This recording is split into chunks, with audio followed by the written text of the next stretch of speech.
лозим ба зикр аст ки ноҳияи рӯшон давоми солҳои соҳиб истиқлолӣ ба рушду пешрафти назаррас ноил гардидааст ва дар натиҷаи таваҷҷӯҳи роҳбарияти давлат ва ҳукумати кишвар сатҳи зиндагии сокинонаш сол аз сол беҳтар мегардад.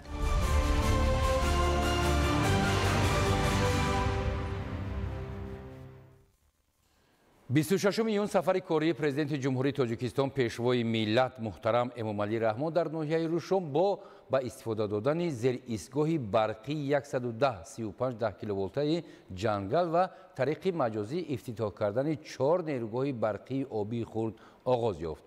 ساختمان زیرایستگاه در ناحیه روشن در دایره آمادگی‌ها با استقبال جشن 35 سالگی استقلال دولتی از سال 2024 از جانب حکومت جمهوری تاجیکستان آغاز گردیده در مدت کوتاه به آخر رسیده است. 26 июн сафари кории президенти ҷумҳурии Тоҷикистон пешвои миллат муҳтарам Эмомалӣ Раҳмон дар ноҳияи Рӯшон ба истифода додани зерисгоҳи барқии 110-35 10 киловолтаи ҷангал ва тариқи маҷозӣ ифтитоҳ кардани 4 нерӯгоҳи барқии обии хурд оғоз ёфт. сохтмони зерисгоҳ дар ноҳияи Рӯшон дар доираи омодагиҳо ба истиқболи ҷашни 35 солагии истиқлоли давлатӣ аз соли 2024 аз ҷониби ҳукумати ҷумҳурии Тоҷикистон оғоз гардида дар муддати кӯтоҳ ба охир расидааст. тибқи иттилои масъулин зерисгоҳи барқии 110-35 10 киловолта дар ноҳияи Рӯшон барои интиқоли 8 мегаватт нерӯи барқ ба ноҳияҳои Рӯшон, Ванҷ ва Дарвоз пешбинӣ шудааст. зерисгоҳ дар масоҳати 6300 метри мураббаъ бунёд гардида, 2 хатти воридоти 110 киловолта, 4 хатти баромади 35 киловолта ва 4 хатти баромади 10 киловолта дорад. зерисгоҳ ба таври фосилавӣ аз шаҳри Хоруғ идора карда мешавад. این انشاءاتی مهم در ناحیه روشن برای تامین اهالی و کارخانه‌های صنعتی با نیروی برق تشکیل جایهای نوی کاری و بلند برداشتن اقتدار انرژتیکی کشور ساخته شده است. زیرسگاه مذکور برای کاهش دادن تلفات قوه برق در بین شهر خوروغ و ناحیه ونج به مقدار 2.5 مگاوات پیش بینی شده است و برای با بهتر نمودن با اعتمادی شبکه برای ساکنان ناحیه روشن، ناحیه ونج و ناحیه دروازه پیش بینی شده است. زیرسگاه‌های نوی با تجهیزات و تکنولوژی معاصر مجهز امکان می‌دهند که تلفات نیروی برق در وقت سرباری شبکه‌های برقی به مقدار 2.5 مگاوات برقرار گردیده، انتقال با اعتماد نیروی برق به منطقه‌های دارای طلبات افزاینده در حدود ولایت مختار کوهستانی بدخشان تأمین کرده شود. در همین جو پرزیدنت جمهوری تاجیکستان محترم امامعلی رحمان به طور مجازی 4 نیروگاه آبی خرد را مورد استفاده قرار دادند. نیروگاه‌های نوی اقتدارشان خرد در دهه‌های اجیرخ، راومید و میدینچینی ناحیه روشن و یوگیدی ناحیه درواز جایگیر بوده. امکان می‌دهند که از این به بعد ساکنان دهه‌های مذکور تمام سال با نیروی برق تامین باشند. اقتدار تولید برق نیروگاه یوگید 276 کیلووات میباشد. این نیروگاه خرد با مبلغ 4 میلیون و 160 هزار سومانی ساخته شده است. نیروی برقی از آن تولید شده 121 خواجگی دهه یوگید ناحیه درواز را با نیروی سبز تامین میکند. 3 نیروگاه دیگر در وادی برتنگ ناحیه روشن جایگیر است. نیروگاه راومید با اقتدار 100 کیلووات 71 خواجگی دهه دوردست راومید را در همه فصل سال با نیروی برق تامین میکند. نیروگاه اولین همین دهه راومید سال 1996 ساخته شده بود، لیکن وای به طلبات زمان تماما جوابگو نبود. ما ساکنان در اینجا فقط می توانستیم از لامپای برقی استفاده بریم و تلویزیون تماشا کنیم و خلاص. حاضر باشد با ساختمان این نیروگاه نو زمانوی که جوابگو به تمام طلبات زمان معاصر است، مشکلات ساکنان دهه راومید پر را برطرف شد. نیروگاه آبی اجیرخ نیز در یکی از دهه‌های دوردست‌ترین ناحیه روشن واقع است. اقتدار نیروگاه 50 کیلووات بوده، برای 30 خواجگی دهه اجیرخ پیش بینی شده است. سالهای پیش ساکنان دهه‌های با تامینات با قوه تنقیصی داشتند و امروز کار ساکنان دهه خیلی سبک شد. در عرصه تجلیل این دیوازه یک تحفه ارزنده است برای ساکنان دهه اجیرخ. همچنین در همین جا سرور دولت محترم امامعلی رحمان با کارهای ساختمانی 42 کیلومتر خط انتقال برقی 2 زنجیره 110 ولت آمپر و 35 کیلوولتای وامر وازوان در ناحیه روشن و زیرسگاه 110 35 کیلوولتای قازیده در ناحیه اشکاشیم رسما آغاز بخشیدند. طبق معلومات انشاءات نوی ساحه انرژتیک در ولایت مختار کوهستانی بدخشان با تشبث پیشوای ملت و مبلغ گذاری شریکان رشد بنیاد کرده میشوند. با اطلاع مسئولان ساختمان هر دو انشاءات در سال 2026 به انجام خواهد رسید. در نتیجه اقتدار صادراتی برق از تاجیکستان به کشورهای همسایه تا 60 مگاوات افزوده، بهبودی صفتی و اعتمادناکی برق برای 84200 نفر اهالی در ناحیه‌های روشن، ونج و درواز تامین می‌گردد. نام من لیو چو، من نماینده شرکت HNIC تکنولوژی کو LTD می باشم. من می‌خواستم سپاسگزاری خودم را به حکومت جمهوری تاجیکستان و از جمله پیشوای معظم ملت بیان نمایم و باوری دارم که همچون تامینگر محصولات، مسئله و تجهیزات الکتریکی ما زیرسگاه 110 به 35 کیلوولت قاذیده را در وقت معین شده تا آخر سال 2025 ساخته به استفاده میدیم. سروری دولت محترم امامعلی رحمان به مسئولین برای جلب سرمایه بهر ساختمان نیروگاه سنوباد هم که با اقتدار لایحه‌ای 160 مگاوات در نقشه است دستور و توصیه ها دادند. باید گفت که تطبیق لایحه الکتریفیکاسیای دهات تاجیکستان سال 2021 آغاز گردیده، سال 2026 به انجام میرسد. سیستم انرژتیکی جمهوری تاجیکستان سال سال رشد یافته. یکی از استراتژی‌های اساسی دولت می باشد که حکومت جمهوری تاجیکستان با اون اولویت اول داده است. لایحه برق تامین کنی دهات که در اساس آن باقی‌مانده قشلاق‌جوی‌های بی برقی که در حدود ولایت مختار کوهستان بدخشان هستند باید با قوای برق تامین کرده شوند.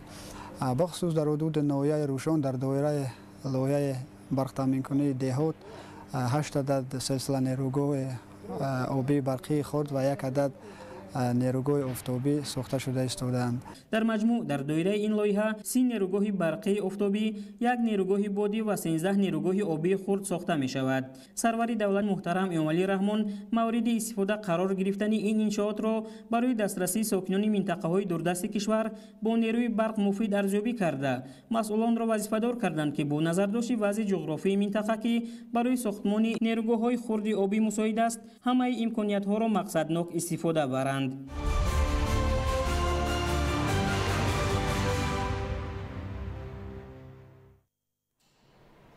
26 ایون پرزیدنت جمهوری تاجیکستان پیشوای ملت محترم امامعلی رحمان در ناحیه روشن گرمخانه زمانوی را افتتاح نموده از نمایش محصولات کشاورزان ناحیه دیدن کردند. در گرمخانه 10 ساکن محلی با جای کار دائمی و معاش خوب تامین می‌باشند. 26 ایون پرزیدنت جمهوری تاجیکستان پیشوای ملت محترم امامعلی رحمان در ناحیه روشن گرمخانه زمانوی را افتتاح نموده از نمایش محصولات کشاورزانی ناحیه دیدن کردند. گرمخانه را صاحبکار وطنی رسلان سینکوف در مساحت 0.64 گکتار در دایره نقشه چورابینی‌ها بخشیده به جشن بزرگ و مقدس ملی 35 سالگی استقلال دولتی جمهوری تاجیکستان بنیاد نموده است. حالا در گرمخانه اساساً بادرینگ، پامیدور و قلمفور بلغاری پرورش می‌یابد. سبزوات در گرمخانه به طور قطرگی آبیاری و با غذا تامین می‌گردد.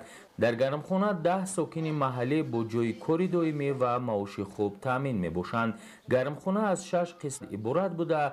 در یک سال از آن 30 تن سبزوات گوناگون استحصال کرده می‌شود. از گرمخانه سبزوات تر و تازه و از لحاظ اکولوژی بی‌ضرر به بازارهای محلی و دیگر شهر و ناحیه‌های ولایت مختار کوهستانی بدخشان به فروش برآورده می‌شود. با شرافت جناب والی که به ما صاحبکار و خیلی شرایط مهیا کرده است که هم خیلی گرمخانه‌های زمانوی ساختیم که برای بازارهای ناحیه و ولایت را از سبزوات تر تازه تامین می‌نماییم. حاضر در گرمخانه 3 نمود محصولات کردگیم: پامیدور، بلغاری، بودرینگ که حاضر در عین حال حاضر حاصل یکم جمع کرده استیم در گرمخانه ها. با کوشش میکنیم که در سال آینده خیلی گرمخانه های زمانوی را کمتر زیادتر کنیم. هنگام بازدید پرزیدنت کشور محترم امامعلی رحمان برای گسترش فعالیت گرمخانه و به دست آوردن حاصل خوب به خواجگیداران مصلحت‌های مفید دادند و زیاد نمودن میدان گرمخانه ها را عامل مهم تامین فراوانی محصولات در بازارها در تمام فصل سال معنیداد کردند. در این برابر به خوجگیداران توصیه دادند که هر پارچه زمینی در اختیارشان بوده را ثمرانک استفاده برده تجربه رویانیدن چند حاصل از یک زمین را خوب و عاقلانه مورد استفاده قرار دهند. در نزد خوجگی سرور دولت محترم امامعلی رحمان همچنین از نمایش محصولات خوجگیداران ناحیه روشان بازدید نموده با نشان دهنده های کشاورزی شناس گردیدند. گفته شد که میدان عمومی زمین های ناحیه روشان 587,070 گکتار می باشد که از آن 1396 گکتارش را زمین های کورمی آبی تشکیل می دهد. زمین های نزد حولگی 110 گکتار بوده. خوجگیداران کوشش میکنند که هر یک وجبی آن را ثمرانک استفاده برند. اطلاع داده شد که تا امروز در مساحت 777 گکتار زمین کشتی زراعت گذرانده شده است. در موسم جاری در مساحت 374 گکتار زراعت‌های غله‌دانه و لوبیاگی، در 246 گکتار کارتوشکا، در مساحت 153 گکتار سبزیجات و دیگر نوع زراعت کشت کرده شده است. پیشوای ملت محترم امامعلی رحمان با نظرداشت مهمیت استفاده نعمت‌های طبیعی به خوجگیداران و مسئولان بخش کشاورزی دستور دادند که بابت استفاده مقصدناک آب و زمین از همه امکانیت‌های موجوده مقصدناک استفاده برند.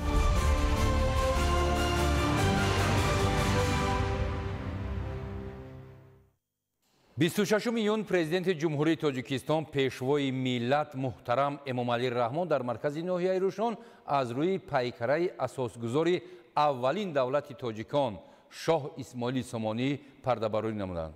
тадбири мазкур дар доираи омодагӣ ба истиқболи сазовор аз ҷашни бузургу муқаддаси миллӣ 35-солагии истиқлоли давлатии ҷумҳурии тоҷикистон амалӣ гардид. 26 июн президенти ҷумҳурии тоҷикистон пешвои миллат муҳтарам эмомалӣ раҳмон дар маркази ноҳияи рӯшон аз рӯи пайкараи асосгузори аввалин давлати тоҷикон шоҳ исмоилӣ сомонӣ пардабардорӣ намуданд.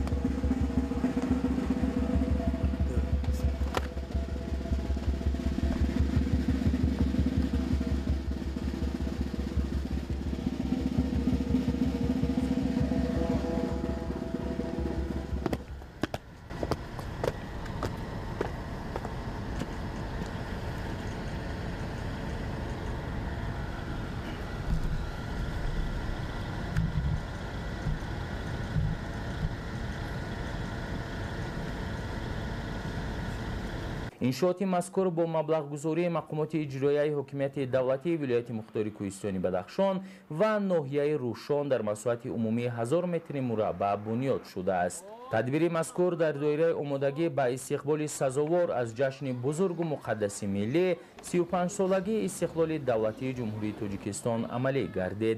баландии пайкараи шоҳ исмоилӣ сомонӣ 7 метр ва зерпояи он 5 метр буда дар майдон 4 тандиси китобҳои пешвои миллат муҳтарам эмомалӣ раҳмон, асарҳои безаволи шоҳнома тоҷикон, конститутсияи ҷумҳурии тоҷикистон ва аксҳои қаҳрамонҳои тоҷикистон гузошта шудааст.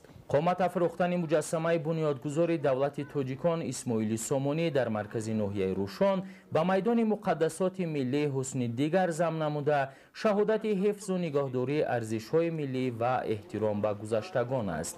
зимни шиносоии пешвои миллат муҳтарам эмомалӣ раҳмон ба корҳои анҷомёфта баҳои баланд дода бунёди пайкараро дар шафати парчам ва нишони давлатӣ дар самти қадрдонии шахсиятҳои таърихии миллати тоҷик нек арзёбӣ намуданд.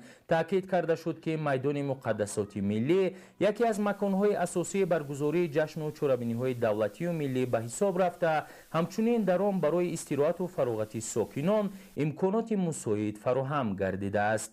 ба масъалаи сабзазор ва гулпӯш намудани атрофи иншооти тозабунёд таваҷҷӯҳ зоҳир гардида ҳудуди он бо гулҳои рангуранг ва дарахтони ороишиву сояафкан оро дода шудааст ки ба ҳусни гулгашт таровати тоза зам менамояд.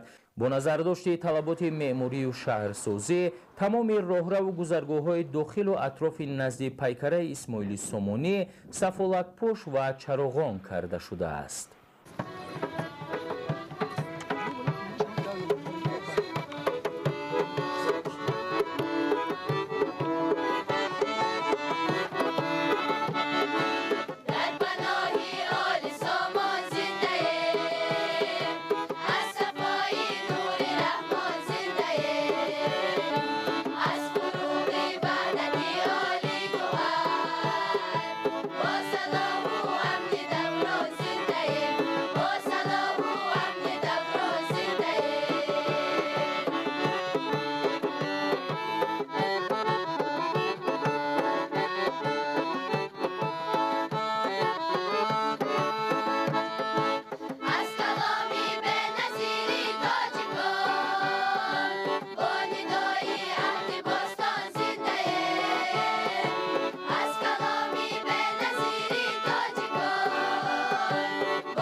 این رویداد تاریخی برای مردم ما رمز پاسداشت گذشته، ارزش‌گذاری به فرهنگ ملی و احترام به هویت تاجیکی می باشد.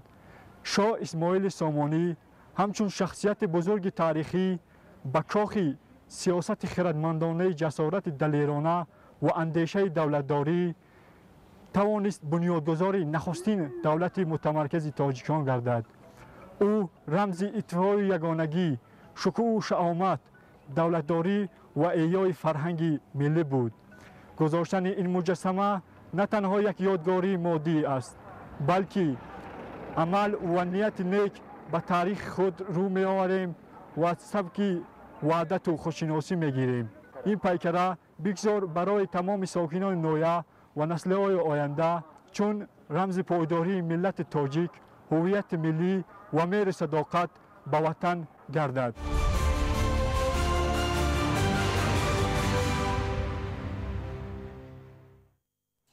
26 ایون پرزیدنت جمهوری تاجیکستان پیشوای ملت محترم امامعلی رحمان در ادامه سفر کاری به ناحیه روشن کارخانه کارکرد شیر و محصولات شیری و نان و محصولات نانی جمعیت دارای محصولات محدود گنج روشن را مورد استفاده قرار دادند.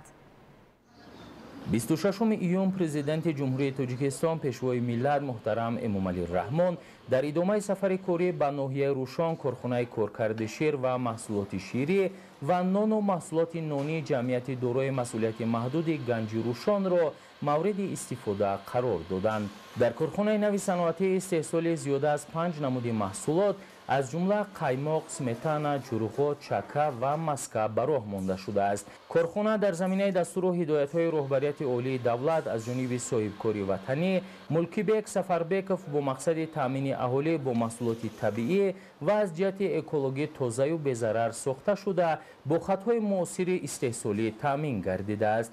در آیشه اعلام گردیدن سال‌های 2022-2026 سال‌های صنعت‌کنانی کشور من صاحبکار محلی سفربک ملکیبک تصمیم گرفتم که دستور و سفارش‌های پیشوای معظم ملت پرزیدنت کشور محترم امامعلی رحمان وابسته به تشکیل نمودن کارخانه‌های صنعتی به راهبری گرفته در مرکز ناحیه روشن کارخانه خرد صنعتی محصولات شیری گنج روشن و دستگیری حکومت جمهوری تاجیکستان ساخته با اشتراکی به‌هسته جناب عالی استفاده داده شد. در کارخانه مذکور اساساً محصولات شیری و نانی و قنادی تیار کرده شده. ساکنان ناحیه امکانیت پیدا نمودند که محصولات خوش‌صفت و دسترس نمودند. تجهیزات و دستگاه‌های استحصالی کارخانه صنعتی از کشورهای پیشرفته جهان وارد و وصل و نصب گردیده است. در شرکت گنج روشن 10 متخصص محلی با کار دائمی و معاش خوب تامین شده است. اقتدار استحصالی گنج روشن در یک شبانه روز کارکرد 1 تن و در یک ماه تا 30 تن محصولات شیری دارای صفت بلند می باشد. سرور دولت محترم امامعلی رحمان پس از شناسایی با روند استحصالات در همین جا از نمایش محصولات کارخانه دیدن نمودند. در نمایشگاه محصولات شیری و نانی کارخانه نوی صنعتی که با صفت بلند استحصال و آماده می گردد معرفی کرده شد. برای ما بانوان ناحیه روشن باعث خرسندی است که امروز با اشتراک پیوسته پیشوای معظم ملت امامعلی رحمان در مرکز ناحیه روشن کارخانه کارکرد شیر که با دستگیری صاحبکار محلی سفربک و ملکیبک به استفاده داده شد که ما بانوان خانشین صاحب جای کاری گردیدیم. ما بانوان ناحیه برای دستگیری پیشوای ملت اظهار منتداری بیان میکنیم که برای صاحبکاران این خیلکارها را معین نموده است. پیشوای ملت ضمن شناسایی با محصولات استحصالی کارخانه برای رعایت قاعده‌های بی‌خطری هنگام کارکرد شیر و بندوبستی آن در اساس استانداردهای ملی و بین المللی به مسئولان دستور و مصلحت‌ها دادند. مسئولین نقشه دارند که در آینده استحصال پنیر را به راه مانند. پیشوای ملت محترم امامعلی رحمان به صاحبکاران برای مساعدت در تطبیق هدف 4 صنعتی کنونی با سرعت کشور و برای تأسیس جایهای نوی کاری و به راه ماندن استحصال محصولات عوض کننده واردات اظهار سپاس نمودند.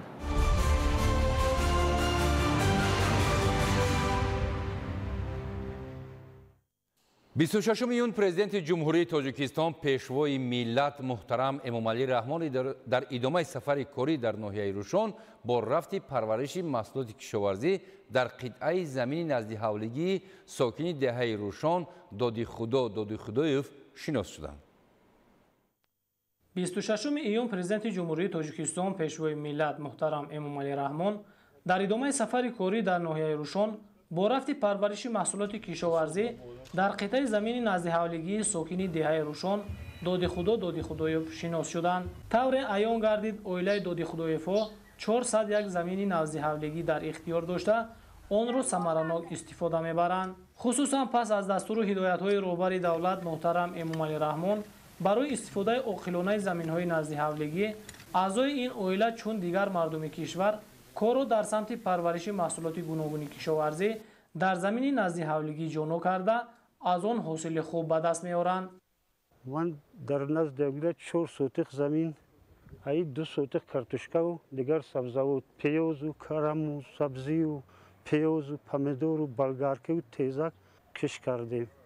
баъд ин ҳозир ҳамин моҳи 15 картошка мерасад ира мечинем мефурӯшем ҷойда бодринг такрора мешинонем. ҳарсола соза ҳосил порсол қариб 800 кило картошка гирифтем.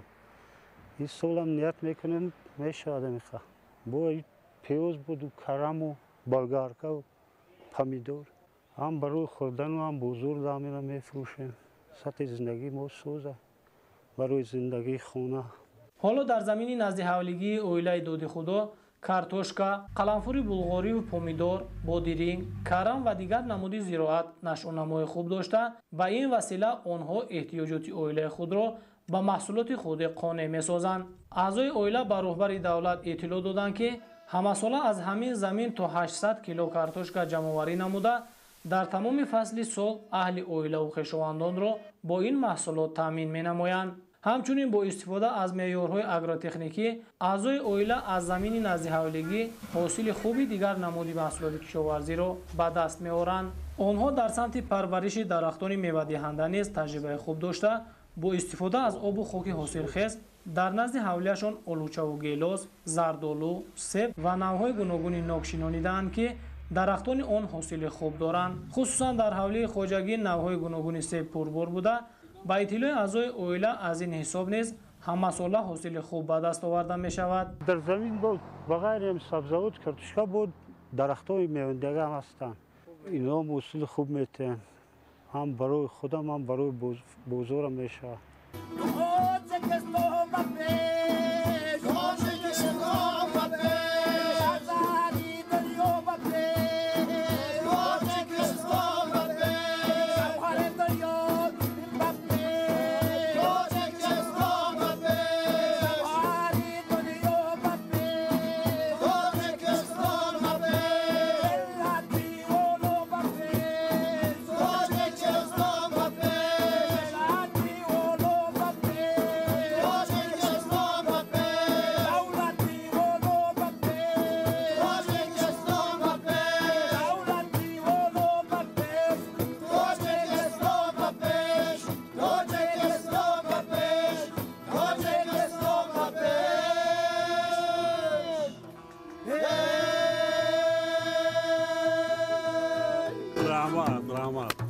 дар ҳамин ҷо пешвои миллат муҳтарам Эмомалӣ Раҳмон бо ҳунари занону бонувони ноҳияи Рӯшон ки маҳсулоти нонӣ ва таомҳои миллиро пешниҳод намуданд шинос шуданд.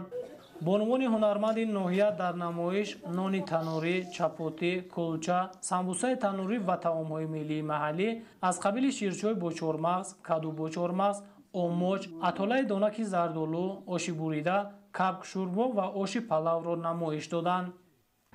мо ҳозир ҳамин таомҳои миллие ки дар ин ҷо тайёр кардем ҳамаш таомҳои беҳтарини рӯшонзамини мо ҳаст. ин таомҳо аз вақтҳои қадим аз бобою момои мо ба мо мерос мондагӣ. тоҷикистони мо ҳамеша ободу зебову салу сало дар фазои мо танинандоз бошад. роҳбари давлат муҳтарам эмомалӣ раҳмон пас аз шиносоӣ бо рафти истифодаи замини назди ҳавлигӣ ва муаррифии таомҳои миллӣ бо аҳли хонаводаи доди худоёв сари дастархон суҳбати озоду самимӣ оростанд. ба андешаи сарвари давлат дар шароити имрӯза бояд ҳар як оилаи кишвар ҳар порча замини корам ба хусус замини назди ҳавлигиро ба манфиат истифода бурда дар навбати аввал талаботи оилаи худро бо маҳсулоти кишоварзӣ ва дигар маводи хӯрока қонеъ созад ва бо ин васила дар татбиқи яке аз ҳадафҳои стратегии давлат таъмини амнияти озуқавории кишвар саҳм гузоранд. пешвои миллат муҳтарам эмомалӣ раҳмон барои самараноку оқилона истифода кардан аз қитъаи замини назди ҳавлигӣ ба аҳли оилаи доди худоевҳо як миқдор ашёи рӯзгор ҳадия карданд.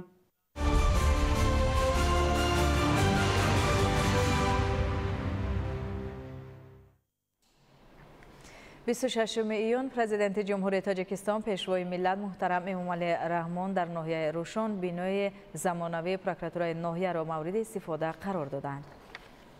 26 июн президенти ҷумҳурии Тоҷикистон пешвои миллат муҳтарам Эмомалӣ Раҳмон дар ноҳияи Рӯшон бинои замонавии прокуратураи ноҳияро мавриди истифода қарор доданд. бинои нави прокуратураи ноҳияи Рӯшон сеошиёна буда аз 11 ҳуҷраи корӣ, маҷлисгоҳ, ошхона, таҳхона ва дигар иншооти ёрирасон иборат мебошад. сохтмони бино соли 2023 дар асоси дастуру ҳидоятҳои пешвои миллат муҳтарам Эмомалӣ Раҳмон оғоз гардида дар муддати 2 сол бо сифати баланд ва ҷавобгӯ ба талаботи замони муосир бунёд карда шуд. ба сарвари давлат иттилоъ дода шуд ки ба хотири таъмини кормандон бо ҷойи зист дар ошонаи сеюми бино 4 ҳуҷраи истиқоматӣ бунёд гардидааст. то имрӯз кормандони прокуратураи ноҳияи Рӯшон дар иншооте фаъолият мекарданд ки ба талаботи замон ҷавобгӯ набуд. мо кормандони мақомоти прокуратура ба асосгузори сулҳу ваҳдати миллӣ пешвои миллат президенти ҷумҳурии Тоҷикистон муҳтарам Эмомалӣ Раҳмон барои бунёди даҳҳо биноҳои хизматию истиқоматӣ бо техникаи криминалистии маишӣ ва лавозимоти зарурӣ ҷиҳозонидан изҳори миннатдорӣ менамоем. бинои нави прокуратураи ноҳияи Рӯшон новобаста аз он ки дар як ноҳияи дурдасти Кӯҳистон ҷойгир шудааст бо дастгирии бевоситаи пешвои муаззами миллат дар кӯтоҳтарин муҳлат бо тамоми таҷҳизотҳои зарурӣ ва техникаи муосир сохта шудааст.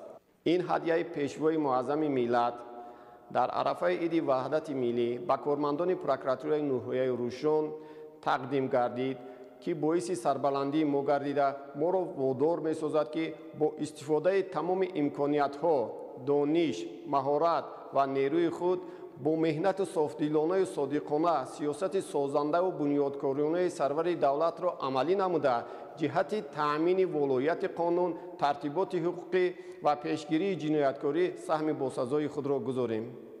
президенти кишвар муҳтарам Эмомалӣ Раҳмон зимни шиносоӣ бо шароити муҳайё гашта дар бинои нав ва суҳбат бо кормандон таваҷҷӯҳи онҳоро ба тақвият бахшидани фаъолият барои назорати риояи қонуният ва тартиботи ҳуқуқӣ ҷалб карданд.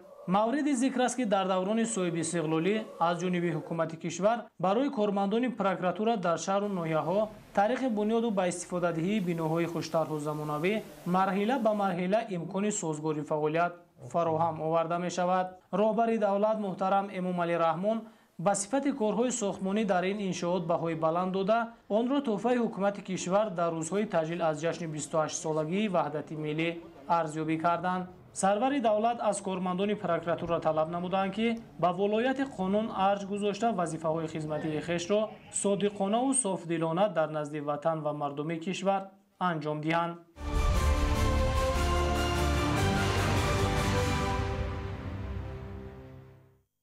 26 июн президенти ҷумҳурии Тоҷикистон пешвои миллат муҳтарам Эмомалӣ Раҳмон ба таври фосилавӣ ба фаъолияти 4 муассисаи таҳсилоти томактабӣ дар ноҳияи Рӯшон ва 2 кӯдакистони дигар дар ноҳияи Мурғоб оғози расмӣ бахшиданд. иншооти мазкур дар маркази ноҳия ва деҳаҳои Дерӯшон, Дерзуд ва Висав ҷойгир буда ҳамаи онҳо дар муҳлати кӯтоҳ ва бо сифати баланд бунёд шудаанд. 26 июн президенти ҷумҳурии тоҷикистон пешвои миллат муҳтарам эмомалӣ раҳмон ба таври фосилавӣ ба фаъолияти 4 муассисаи таҳсилоти томактабӣ дар ноҳияи рӯшон ва 2 кӯдакистони дигар дар ноҳияи мурғоб оғози расмӣ бахшиданд. иншооти мазкур дар маркази ноҳия ва деҳаҳои дерӯшон, дерзуд ва висав ҷойгир буда, ҳамаи онҳо дар муҳлати кӯтоҳ ва бо сифати баланд бунёд шудаанд. ضمن معرفی به سرور دولت محترم امامعلی رحمان اطلاع داده شد که مؤسسه‌های مذکور با نظرداشت زیاد گردیدن طلبات در دهه‌های بنیاد گردیده است که واقعا مردم این منطقه‌ها به آن احتیاج داشتند. اقدام مذکور در دایره دستور سپارش‌های پیشوای ملت محترم امامعلی رحمان بابت بزینه اول تحصیلات فرا گرفتن کودکان روی دست گرفته شده.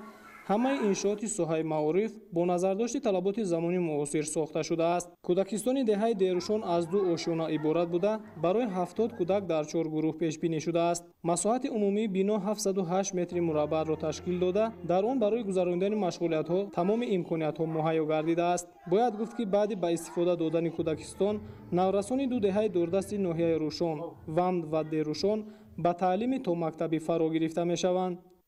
با کار در آمدن کودکستان 3 نفر مربی و زیاده از 5 نفر و جای کار دائمی تامین خواهند شد و به تربیه 70 نفر سهم ارزنده خود را خواهند گذاشت. در جواب به این غمخواری ها به جناب عالی وعده می دهیم که کودکان را در روحیه وطن دوستی و خویشتن شناسی تربیت خواهیم کرد. مؤسسه تحصیلات تا مکتبی با تمام جهاز شرایطش جوابگیر طلبات امروزه است. این غمخواری های پیشوای معظم ملت است که مسئولان صاحبکاران وطنی را با جدیت تام برای چنین مؤسسه ها دعوت کرده است.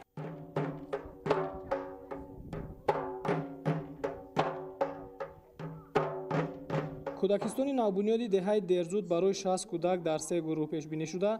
تمام صنفخانه‌های درسی با لوازمات و عیانیت‌های صحوی تامین گردیده است. دسترسی به ادبیات بچگانه و دیگر ضرورت تعلیم از مسائل‌های دیگر است که پور حل گردیده مؤسسه‌های نوبنیاد با آنها تامین شده‌اند. این مؤسسه برای کودکان دهه‌های دیرزود و برزود پیش بینی شده در آن 10 نفر به کار دائمی تامین شده‌اند. وظیفه ما مربیان در آن است که در کودکان مهر و محبت، صبر و تحمل و دانش معاصر این نورسان را تربیت نموده احساس کند. ما وعده می‌دهیم که در محیط امن، گرم و صمیمی و سازنده را برای طفلکانی که آینده این ملت و این دولتند فراهم آوریم. محیطی که در آن کودک خود را آزاد، خوشبخت، با استعداد، با غیرت و خوشبین احساس کند. مؤسسه تحصیلات تا مکتبی تازه بنیاد در دهه ویساو نیز در دایره نقشه چهاربینی ها بخشیده به استقبال جشن بزرگ ملی 35 سالگی استقلال دولتی بنیاد شده در آن 50 کودک به تعلیم فرا گرفته خواهند شد. ما امروز در برابر دیگر شهروندان با همقدم زمان صاحب چنین بناهای زیبا، چنین بارگاه‌های علم و معرفت و چنین تجهیزات‌های زمانوی گشتیم. من امروز از نام خودم و از نام تمام ساکنان این دهه منتداری صمیمی سپاسگزاری به پایان خود را پیش از همه به پرزیدنت جمهوری تاجیکستان محترم امامعلی رحمان میرسانم. مؤسسه تعلیمی تا مکتبی لولا برای کودکان و نورسان در جماعت دهات غوجا بردیبایوی ناحیه مرغاب جایگیر بوده با شرایط نو زمانوی به مبلغ عمومی 452,000 سومانی با صفت بلند و مطابق با طلبات زمانی معاصر ساخته شده برای 40 کودک این دهه دوردست پیش بینی گردیده است. اطلاع داده شد که در دهه مذکور زیاده از 1600 نفر اهالی زندگی میکنند و اکنون به مشکلی فرزندان آنها با تعلیم و تربیت تا مکتبی فرا گرفته میشوند. ساکنان بنیاد این مؤسسه را ثمره سیاست سازنده و بنیادکارانه پرزیدنت جمهوری تاجیکستان محترم امامعلی رحمان ارزیابی نموده با قناعتمندی منتداری خویش را به پیشروی ملت اظهار داشتند.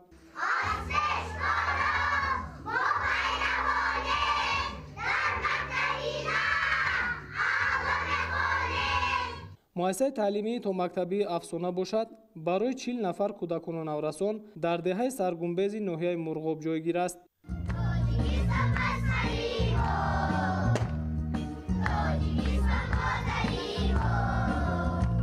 این مؤسسه تا مکتبی با مبلغ گذاری مقامات اجرایی حاکمیت ناحیه مرغاب و سهم ساکنان محلی با مبلغ عمومی 460,000 سومانی بنیاد شده است. طور ذکر گردید بنیاد چنین انشاءات برای تربیت نسل نورست در روحیه خودشناسی و خودآگاهی و حس بلند وطن دوستی زمینه مساعد فراهم می‌آورد.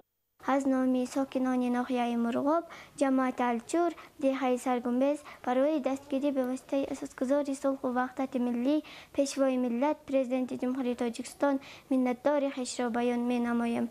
ما خوانندگان وعده می‌دهیم که با رفتار نمنوی و با دانش خوب و اعلی در بنای نو مرکز دولت تا مکتبی تحصیل نموده برای وطن عزیزمان سهم ارزنده خود را می‌گذاریم. ما حال معارف ناحیه مرغاب از دستگیری و غمخوری همیشگی پیشوای معارف پرور و غمخوری ملت برای چنین تحفه ارزشمند اظهار سپاس نموده بر آن تلاش نموده ایستاده‌ایم که نسل نورست را در روحیه خودشناسی و خودآگاهی، حس بلند ملی و وطن دوستی تربیت نمودن بهر تامین نمودن آینده درخشان تاجیکستان عزیز سهم خود را گذاریم. همچنین با تربیت گیرندگان این مؤسسه ها تحفه های پرزیدنت جمهوری تاجیکستان محترم امامعلی رحمان که از سر و لباس عبارت بود از جانب نمایندگان حکومت کشور تقدیم کرده شد. ضمن شناسایی از شرایط فراهم شده در مؤسسه های تا مکتبی سرور دولت محترم امامعلی رحمان با صفت کارها بهای بلند داده اقدام صاحبکاران را نمونه عبرت خواندند. پیشوای ملت ابراز داشتند که سهم گذاشتن در آبادی دیار یکی از خصلت‌های حمیده انسانی به شمار رفته از هر شهروند مسئولیت بلند را طلب می‌نماید.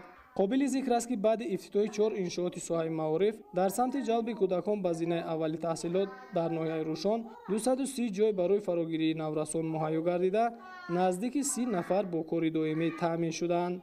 در ناحیه همین گونه کارهای سازندگی ادامه داشته تا جشن 35 سالگی استقلال دولتی جمهوری تاجیکستان بنیادی باز یک چند مؤسسه‌های تا مکتبی در نظر داشته شده است.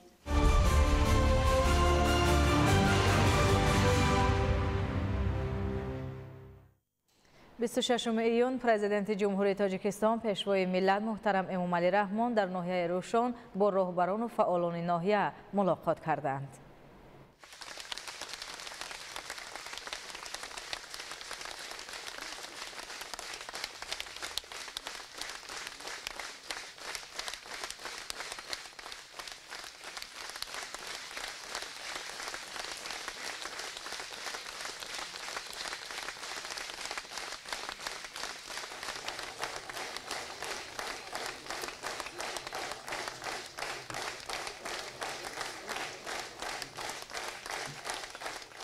وطنان عزیز، امروز ما در آستانه روز وحدت ملی سنه‌ای که در تاریخ دولتداری نوین ملت تاجیک همچون رویداد مهم برقرارسازی صلح و آرامی و آغاز مرحله نوی رشد استوار کشورمان ثبت گردیده است قرار داریم. این جشن را با تمام ساکنان وطن دوست ناحیه روشن و هر یک شما حاضرین گرامی صمیمانه تبریک میگویم.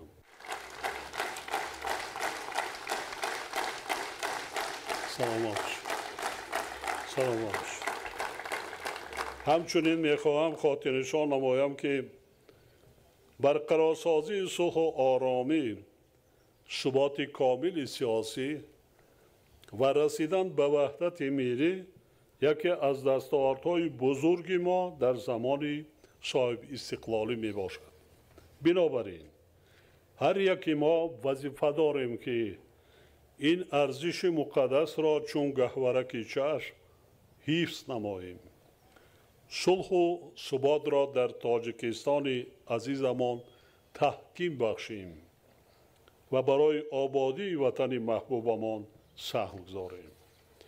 زیرا صلح و ثبات و وحدت تمام مردم تاجیکستان شرط اساسی و عامل مهمترین همه پیروزی ها و پیشروی های ما در جاده دولت سازی و دولتداری، وطن سازی و وطنداری و آبادی هر یک گوشه و کنار تاجیکستان می باشد.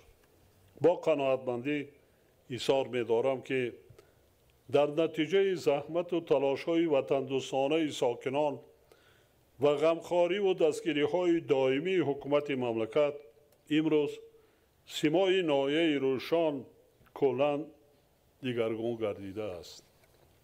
حکومت مملکت برای حل مسائل اجتماعی و اقتصادی ناحیه و تأمین نمودن رشد آن طی 34 سال صاحب استقلالی همه تدبیرهای ضروری را عملی نمود و این روند را ادامه داده ایستاده است.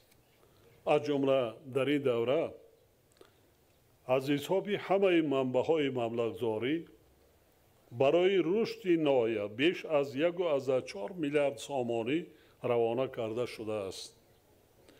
تنها از حساب بودجه دولتی 600 میلیون سامانی جدا گردیده است که زیاده از 346 میلیون سامانی آن مبلغ‌های مقصدناک برای پوشانیدن خراجات بودجه ناحیه میباشد.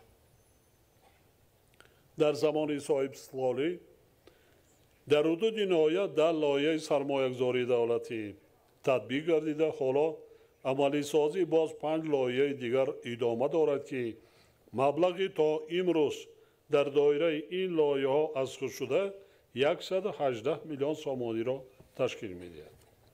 در این مدت مبلغ‌زاری از حساب همه منبع‌های سرمایه‌گذاری تنها در ساحه ساختمان بیش از 458 میلیون سامانی را تشکیل داده است. در سال 2024 مبلغ‌زاری به سرمایه اساسی بیش از 51 میلیون سامانی را تشکیل داده است که این نشان دهنده نسبت به 20 سال پیش یعنی سال 2005 4.5 برابر زیاد می باشد. دیروز ما در ناحیه ونج و درواز شورای بین المللی قلعه خم ونج سرحد ناحیه روشن را رسما افتتاح نمودیم. ساختمان این انشاءات بزرگ با ارزش عمومی 2.5 میلیارد سامانی عملی گردیده ایستاده است و حالا در مرحله انجامیابی قرار دارد. ماه مارس سال آینده پوره راه با استفاده داده می شود که بین ناحیه روشن و ناحیه درواز قریب 4 ساعت راه کوتاه می گردد و 16 کیلومتر راه کوتاه می شود، لیکن وقتی سرعت حرکتی را 2 نق بنیاد کرده شد. این بسیار کوتاه می کند. این صرفه‌کاری این برای هر یک عائله ولایت مختار کوهستان بدخشان ماشین‌های بارگشت سیاحان بسیار کلاه است. شورای ذکر شده برای تامین نمودن رشد بامرامی شهر ناحیه‌های ولایت مختار کوهستان بدخشان از جمله ناحیه روشن و به کشور ترانزیتی تبدیل دادن تاجیکستان نقش بسا مهم دارد. ناحیه روشن در رسیده زحمت کشیده نمانده کار کوشش کنیم لایحه آماده کرده ایستادیم که دوام این راه را تا شهر خارو بعداً تا کلمه بنیاد این را ادامه دهیم. سال آینده مسافه 70 کیلومتر از کلمه تا ناحیه مرغاب کارها شروع می شوند. یعنی از 2 سمت کارها صورت بخشیده می شوند که ما این شاهراه بزرگ عصر را هر چه زودتر به استفاده دهیم. ولایت مختار کوهستان بدخشان به دروازه طلایی تاجیکستان مبادل می گردد، همونجا می رسیم.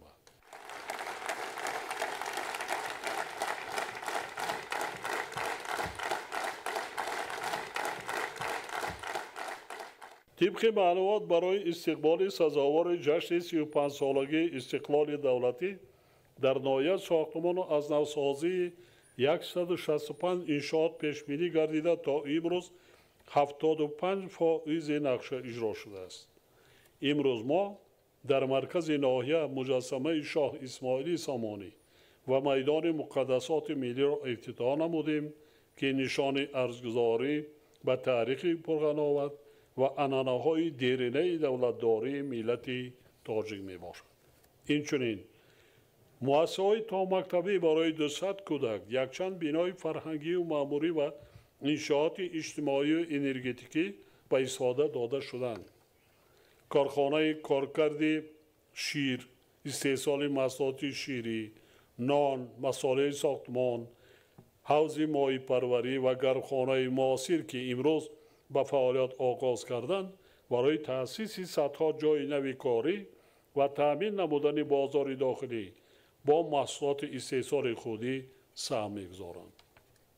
با استفاده از فرصت من به همه شخصان سخاوت پیشه، صاحبکاران و سرمایه‌گذاران و ساکنان شهرمند ناحیه روشان که در کارهای آبادانی و بنیادکاری سهمی ارزشمند گذاشته ایستادند منتداری بیان می‌نمایم.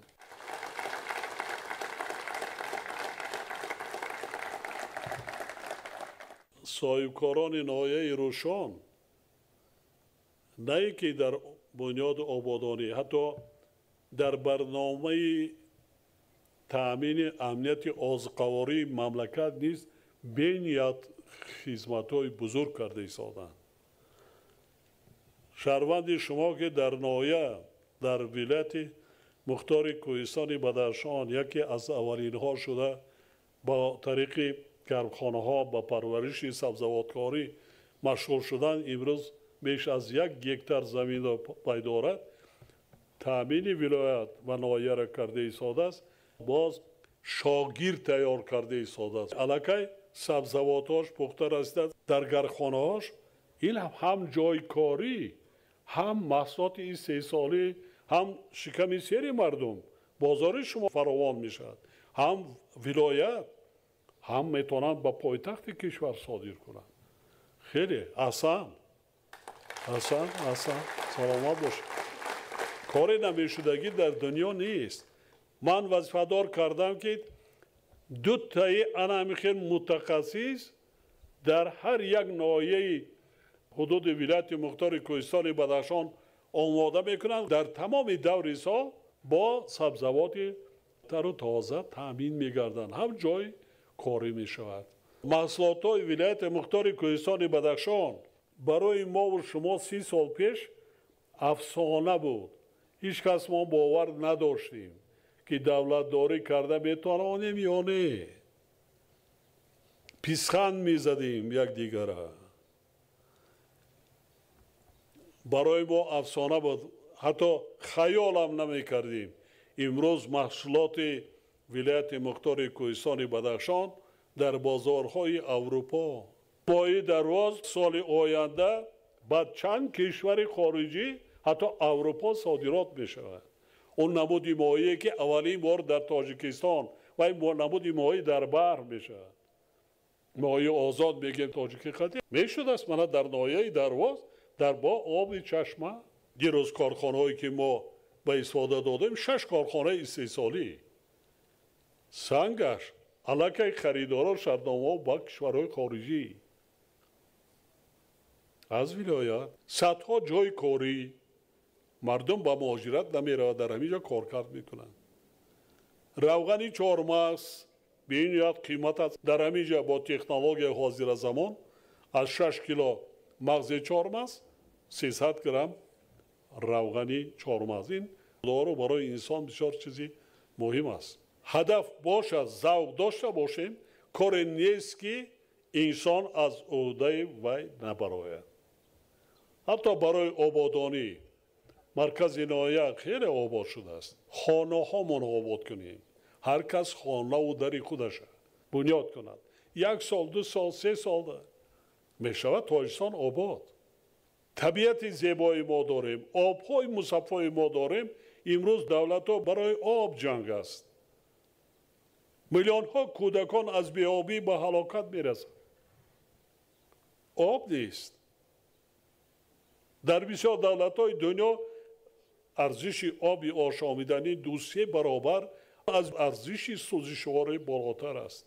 از ناحیه درواز امروز 1 میلیون دانه مغازه های شهر دوشنبه شهرنامه بستند. 1 میلیون دانه 3 بست کار کرده ایستادند. نمیرسانند. این چی؟ جای کاری در 3 بست کار کردن معاش میگیرند. زندگیشان نظم میشود. انداز میسپارند. سرچشمه درآمدی بودجت ناحیه. اقداماتی تا امروز عملی گردیده و انشاءات و بناهای نوبنیاد با صنعت معماری زمانوی ناحیه را بازم آباد و زیبا گردانیدند.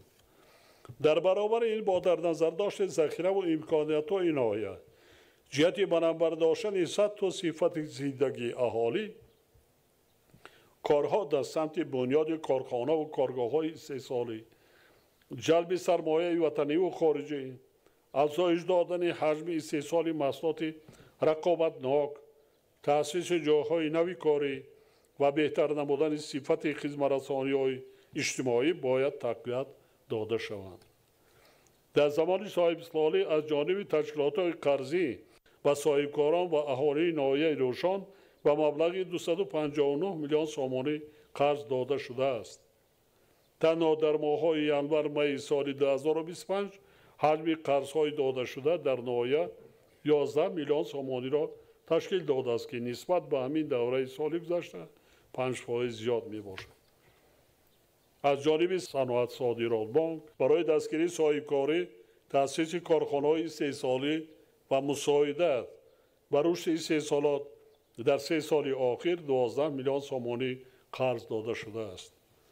ولی این نشان دهنده برای باز هم بلند برداشتن فعالناکی اقتصادی مردم، دستگیری تشبس‌های صاحبکاران از جمله در ساحه کشاورزی و زیاد نمودن حجم استحصال محصولات هنوز ناکفایه میباشد. ضرور است که بانک ملی، امانت بانک، صنعت صادرات بانک و دیگر تشکیلات‌های قرضی برای دستگیری صاحبکاران و اهالی تدبیرهای علاوگی اندیشند.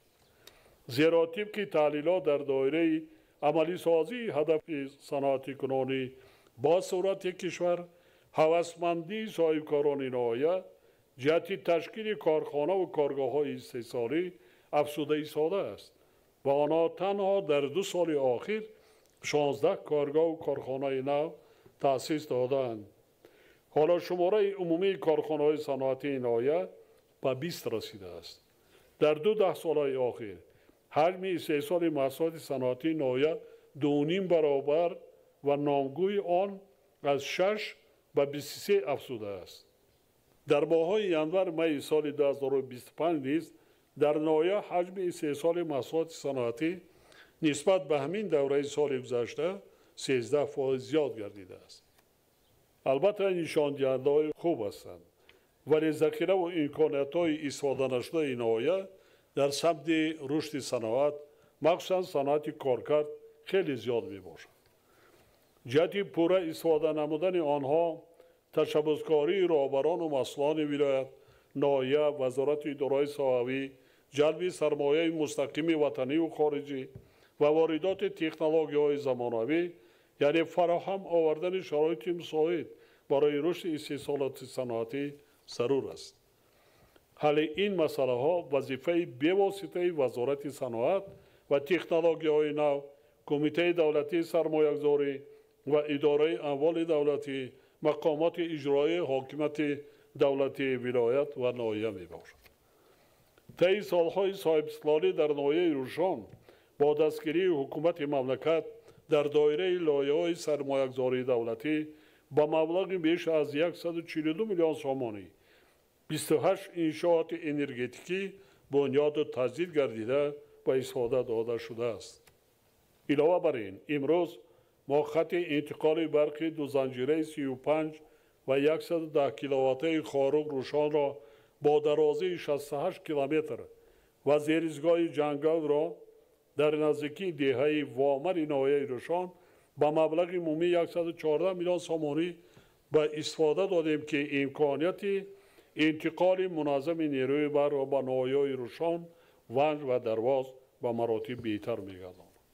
اینچنین 3 نیروگاه برقی آبی خرد در دهه‌های دوردست ناحیه به استفاده داده شد. تا آخر سال جاری در ناحیه باز 6 نیروگاه برقی آبی و 1 نیروگاه خرد برقی آفتابی بنیاد می‌گردد.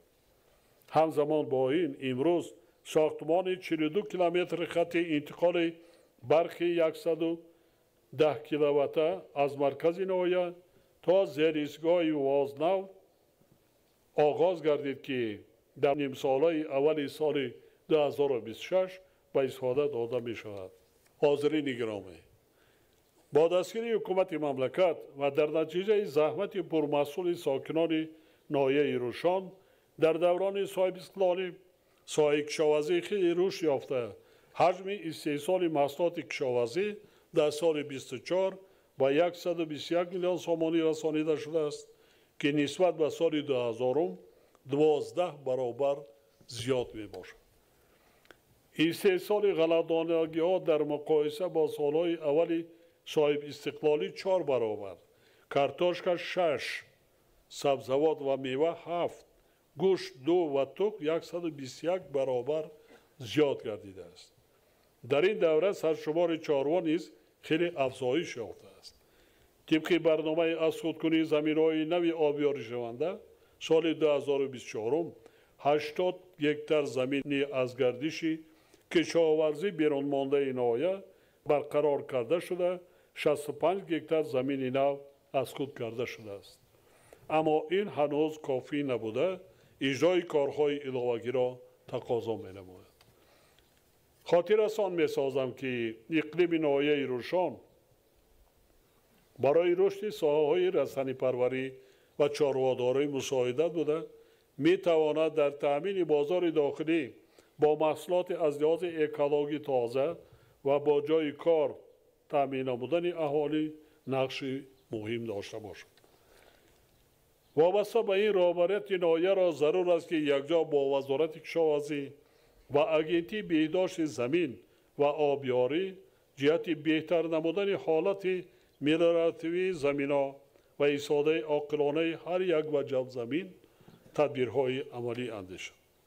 همچنین در سمت بلند داشتن حاصلناکی، تأمین نمودن افزایش استحصال محصولات کشاورزی و کارکردیان، اینچنین بنیاد اینفراستراکچور نگهداری، بندوبست و صادرات آن چاره‌های مؤثر راه اندازی کرده شد. همدیاران عزیز، در ناحیه روشن طی دوران صاحب استقلالی 29 بینای مؤسسه‌های تعلیمی با 3700 جای نشست ساخته به استفاده داده شده است. در این دوره از ناحیه روشن 460 نفر جوانان توسط کوتای پرزیدنتی صاحب معلومات عالی کسبی گردیدند. در سال تحصیل 2024-25 طبق کوتای پرزیدنتی از ناحیه 16 نفر به مؤسسه‌های عالی کسبی داخل شده است که 8 نفری آنها دختران می باشند. با وجود این ضرور است که برای باز هم بلند برداشتن سطح و صفت تعلیم، آماده کردن کادرهای بلند احساس، آموختن تاریخ و فرهنگ باستانی خلق تاجیک، بالا بردن ذوق و رغبت خوانندگان، با آموزش فنهای ریاضی و دقیق، تکنولوژی‌های اطلاعاتی و از خود کردن زبان‌های خارجی باید توجه اولین درجه ظاهر کرده شد. در برابر این ضرور است که جهت اصلاح کمبودی‌های ساحه معارف ناحیه از جمله دایر به حل مسائل مؤسسه‌های تعلیمی در حالت صدمه‌ای قرار داشته و تعمیر طلب تدبیرهای ضروری اندیشیده شود. طبق معلومات در ناحیه همگی 3 مؤسسه تا مکتبی و 17 مرکز انکشاف کودک فعالیت داشته، فراگیری کودکان به تحصیلات تا مکتبی 28% را تشکیل می‌دهد که این نشان دهنده قانع کننده نیست.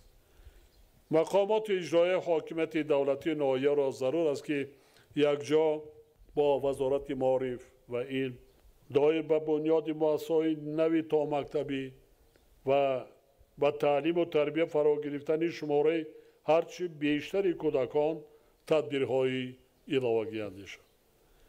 اینچنین مقامات اجرایی حاکمیت دولتی ناحیه باید جهت بلند برداشتن نشان دهنده‌های شغلناکی و صاحب کسب گردانیدن ساکنان محلی تدبیرهای مشخص را راه اندازی نماید. باید گفت که در زمان صاحب استقلالی در ناحیه روشن 26 مؤسسه تندرستی ساخته به استفاده داده شده، بودجت ساحه به 17 میلیون سومانی رسانیده شده است. در این دوره 46 نفر جوانان ناحیه طبق کوتای پرزیدنتی مؤسسه‌های تحصیلات عالی طبی کشور را ختم کردند. همچنین مؤسسه‌های طبی ناحیه با مبلغ زیاده از 15 میلیون سومانی با تجهیزات و دارواری تامین کرده شد. با وجود کارهای در این سمت عملی گردیده، وزارت تندرستی و حفظ اجتماعی اهالی را ضرور است که یکجا با مقامات اجرایی حاکمیت دولتی ناحیه در سمت بهتر کردن شرایط مؤسسه‌های طبی، تامین نمودن آنها با کادرهای بلند اختصاص و بلند برداشتن سطح و صفت خدمت‌رسانی‌های طبی، تدبیرهای علاوه‌ای اندیشه. حاضرین گرامی، من بارها تاکید نمودم و بار دیگر خاطر نشان می‌سازم که ولایت مختار کوهستان بدخشان از جمله ناحیه روشن یکی از منطقه‌های ناتکرار و جالب برای رشد سیاحی در کشور به حساب می‌رود. طبیعت زیبا، کوه‌های بلند، کل‌ها، پیریک‌ها، شرشره‌ها و چشمه و گیاه‌های شفابخش، اینچنین محصولات از لحاظ اکولوژی تازه، امکانات‌های بهترین برای جلب سیاحان میباشد. با وجود چنین امکانات‌ها، کارها در سمت فراهم آوردن شرایط برای رشد اینفراستراکچور سیاحی تا حال قانع کننده نیستند. برابران و مسئولین ناحیه سپارش داده می شود که در همکاری با وزارت و اداره‌های داخلدار جهت جلب سرمایه‌گذاران برای بنیاد اینفراستراکچور ضروری چاره‌جویی نماید. همچنین آماده کردن متخصصان و بلند برداشتن صفت خدمت‌رسانی را برای مانند رشد هنرهای مردمی را دستگیری نموده، شرایط مساعد فروش محصولات کاسبی را فراهم آورند، اینچنین معرفی امکانات‌های سیاحی ناحیه را گسترش دهند. تأکید می‌نمایم که استفاده ثمرناک ذخیره و امکانات‌های موجوده و تأمین نمودن پیشرفت استواری ناحیه پیش از همه و قابلیت تشکیلاتچی و تشبثکاری رهبران، زحمت صادقانه و عزم و تلاش سازنده، اینچنین حس بلندی وطندوستی و وطنپرستی هر یک فردی با ننگ و ناموس وابسته می باشد. حالا ما در جهان زندگی داریم که پر از تهدید و خطر با امنیت و ثبات کشورها می باشد. در چنین شرایط مرکب ما تنها در صورت اتحاد سرجمی، حفظ و گرامی داشت ارزش‌های ملی و اشتراک فعالانه هر یک فرد در حیات جامعه می توانیم دستاوردهایمان را حمایت کنیم، آنها را تحکیم بخشیم و آینده درخشان ملت تاجیک و دولت تاجیکان را تأمین نماییم. وحدت ملی برای هر یک کدام ما راهنمای امروز و فردا می باشد و آن باید در اندیشه و گفتار و رفتار هر یک ما ifade یابد. ما باید نسل‌های جوان را در رویه وطن دوستی، رسیدن به قدر صلح و آرامی، تحملگرایی، احترام و ارزش قانونیت و ترتیبات و مسئولیت شهروندی تربیت نماییم. باور دارم که مردم با ننگ و ناموس ناحیه روشن در آینده نیز به خاطر آباد و پیشرفته گردانیدن دیار خود و وطن عزیزمان تاجیکستان سرجمانه زحمت میکشند و به دستاوردهای باز هم بیشتر نائل میگردند. بار دیگر کل ساکنان شرفمند ناحیه روشن و همه شما حاضرین گرامی را به افتخار روز وحدت ملی تبریک گفته، به خاندانتان صلح و آسایش، فیض و برکت و به وطن محبوبمان تاجیکستان صاحب استقلال آبادی و پیشرفت روزافزون آرزو می‌نمایم. دائما خوشبخت و پیروز باشید همدیاران عزیز.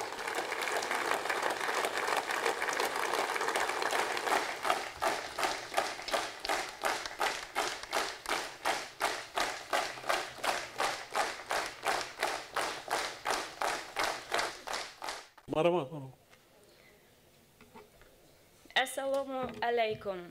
اساسگذار صلح و وحدت ملی، پیشوای معظم ملت، پرزیدنت جمهوری تاجیکستان محترم امامعلی رحمان، اولا قدم مبارک شما را که همه وقت فیض و برکت، آبادانی و سازندگی را به بار می‌آورد به دیار فرهنگ و سنت پرور، دیار عندلیبان خوش صدا، روشندلان و روشن ضمیران، روشان زیبا منظر، خوش آمدید میگویم. سلامت باش.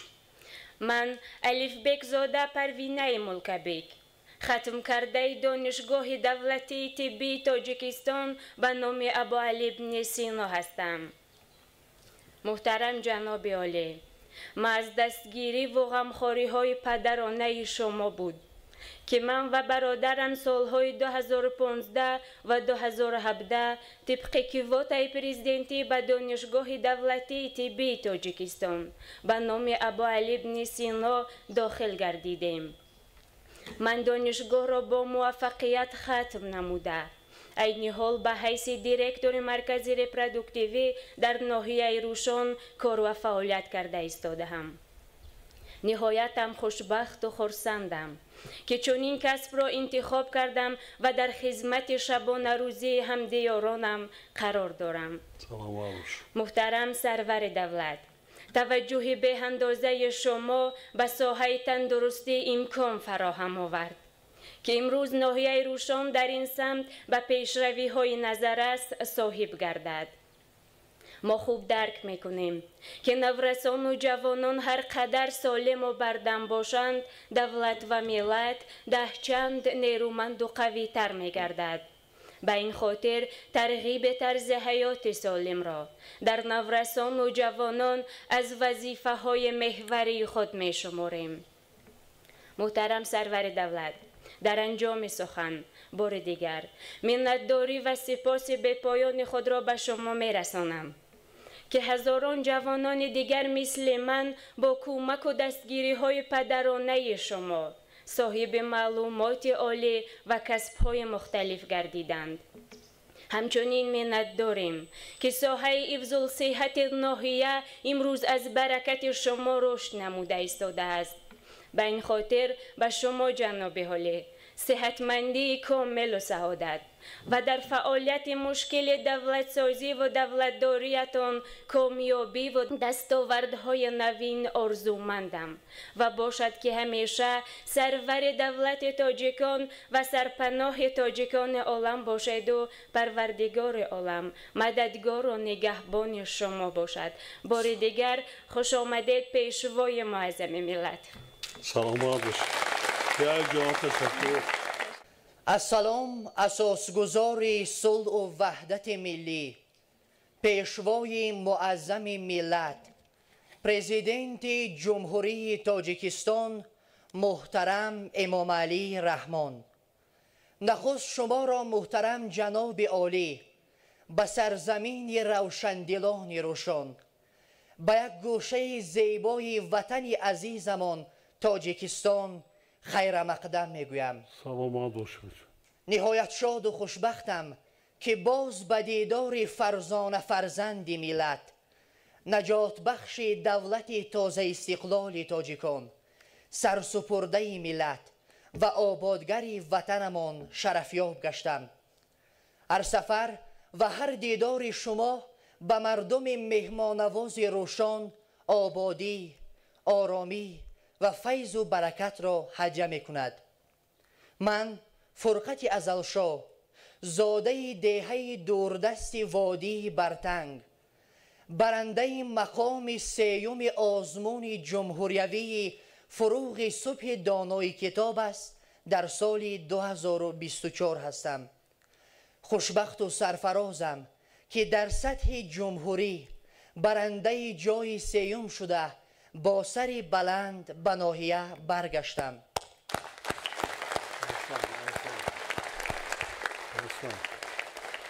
آزمون فروغ صبح دانایی کتاب است که با دستور به واسطه شما پیشوای معظم ملت در کشورمان راه اندازی گردید.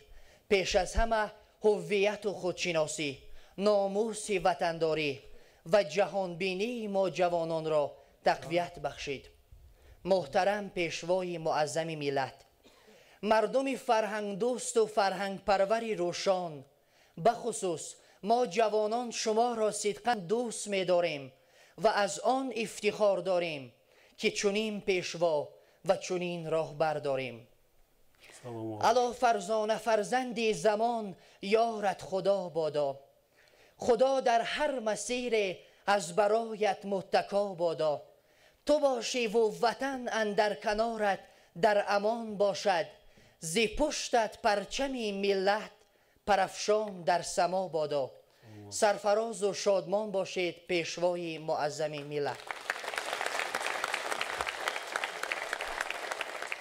السلام پیشوای معظم ملت، پرزیدنت جمهوری تاجیکستان محترم امام علی رحمان.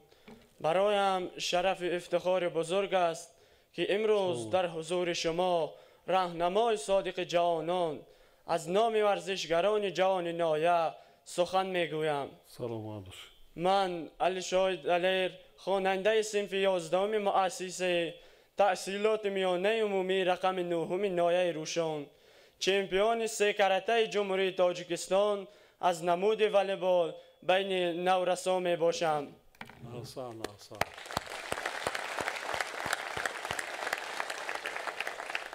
ما جوانان نایه روشن از دستگیری های پیوسته شما در سمت رشد و تکامل ورزش، فراهم آوردن جایهای مساعد برای مشق و تمرین و اشتراک فعالانه در مسابقه های ملی و بین المللی سرفرازیم.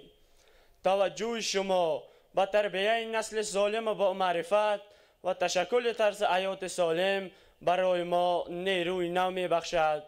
سالهای اخیر با ابتکار شما در هر گوشه کنار وطن تالار و میدانچه های معاصر ورزشی ساخته شدند. این همه شهادت از آن است که حکومت جمهوری تاجیکستان ورزش را همچون جزء مهم حیات جوانان و عامل افتخار ملی ارزیابی می کند. ورزش برای ما نه تنها یک نوع تکامل آب و تاب جسمانی، بلکه مکتب اخلاق، اراده و ناموس است.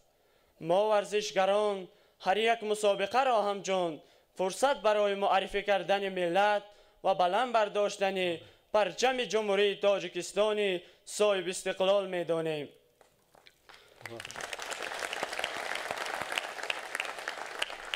پیشوای معظم ملت، ما جوانان ورزشگر با احساس بلند و مسئولیت و صداقت در جواب به غمخواری های شما سعی و تلاش می کنیم که شرف تاجیکستان عزیز را در عرصه جهانی بازم بلند برداریم.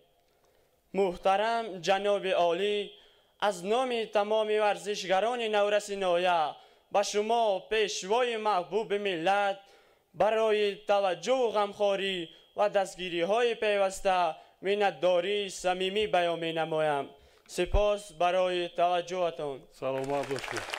پیش از همه میخواستم که منتداری خود را به همه شما خرد و بزرگ نماید. اینقدر سالهای طولانی از سیاست پیشگیری رهبر دولت که صمیمانه دستگیری کردید، یک جهان تشکر و منتداری خود را بیان و دیگر که برای امروزه پیشازگیری صمیمیتان یک جهان تشکر. یک جهان تشکر. به شما سلامتی میخواهم، خوشبختی میخواهم. یک جهان تشکر به شما. سلامت باشید، خوشبخت باشید، آباد باشید.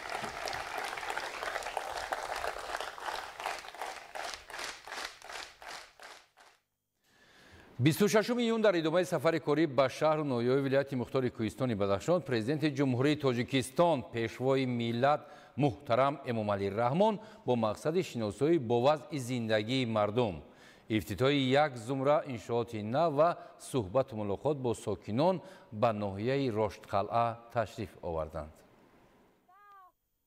26 ایون در ادامه سفر کاری به شهر و ناحیه‌های ولایت مختار کوهستانی بدخشان، پرزیدنت جمهوری تاجیکستان پیشوای ملت محترم امامعلی رحمان با مقصد شناسایی با وضع زندگی مردم، افتتاح یک زمره انشاءات نو و صحبت ملاقات با ساکنان به ناحیه راشقاله تشریف آوردند.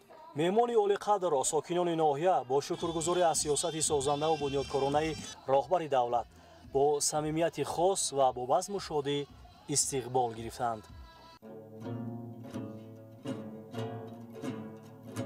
حفظ پیریخ‌ها شعاری پیشواست، با طبیعت کارزاری پیشواست.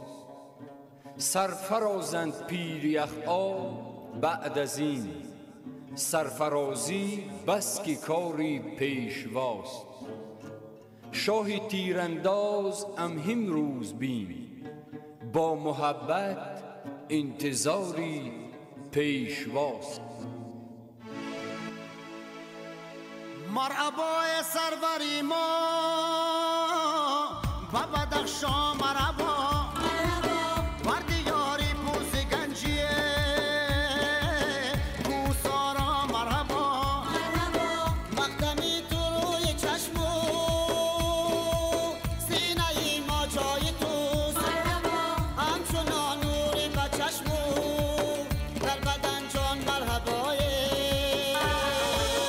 مرحبا و بدخشان مرحبا، مرحبای مرد میدان مرحبا، پیشوای تاجیکستان مرحبا.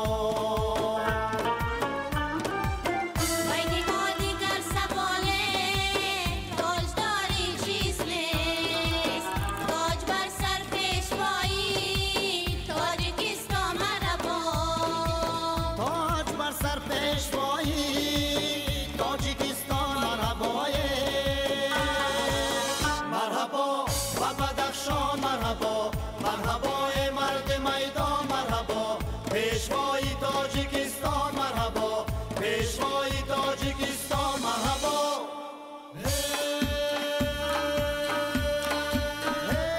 خوش آمدی عزیز دل پیشوا، بیا بر پای مهر این وطنی آریا، بیا بین آفتابم به سلام تو آمده است، با قلب گرم و چهره پر از جلا، بیا تاج دل شیر به سر کوسار ماست، ای تاجدار فارسی سامان ما، بیا در راشقاله که منبعی نوری ضیا شده، ای نور بخش دیده و دلهای ما، بیا جای تو قلب و مقدم تو روی چشم ماست، ایرابلی معظم و رهنما، بیا ایرابلی معظم و رهنما، بیا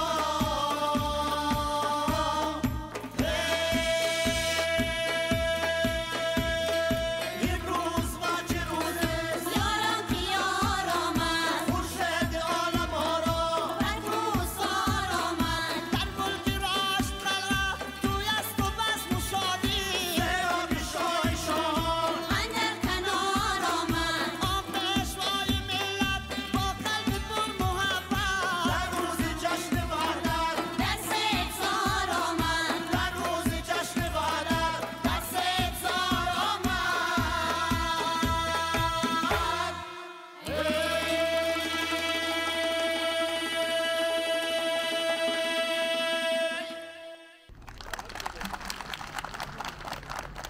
برای ولایت مختار کوهستان بدخشان بزرگ در ناحیه راشقاله به استفاده داده می شود نیروگاه برقی آبی سبزار.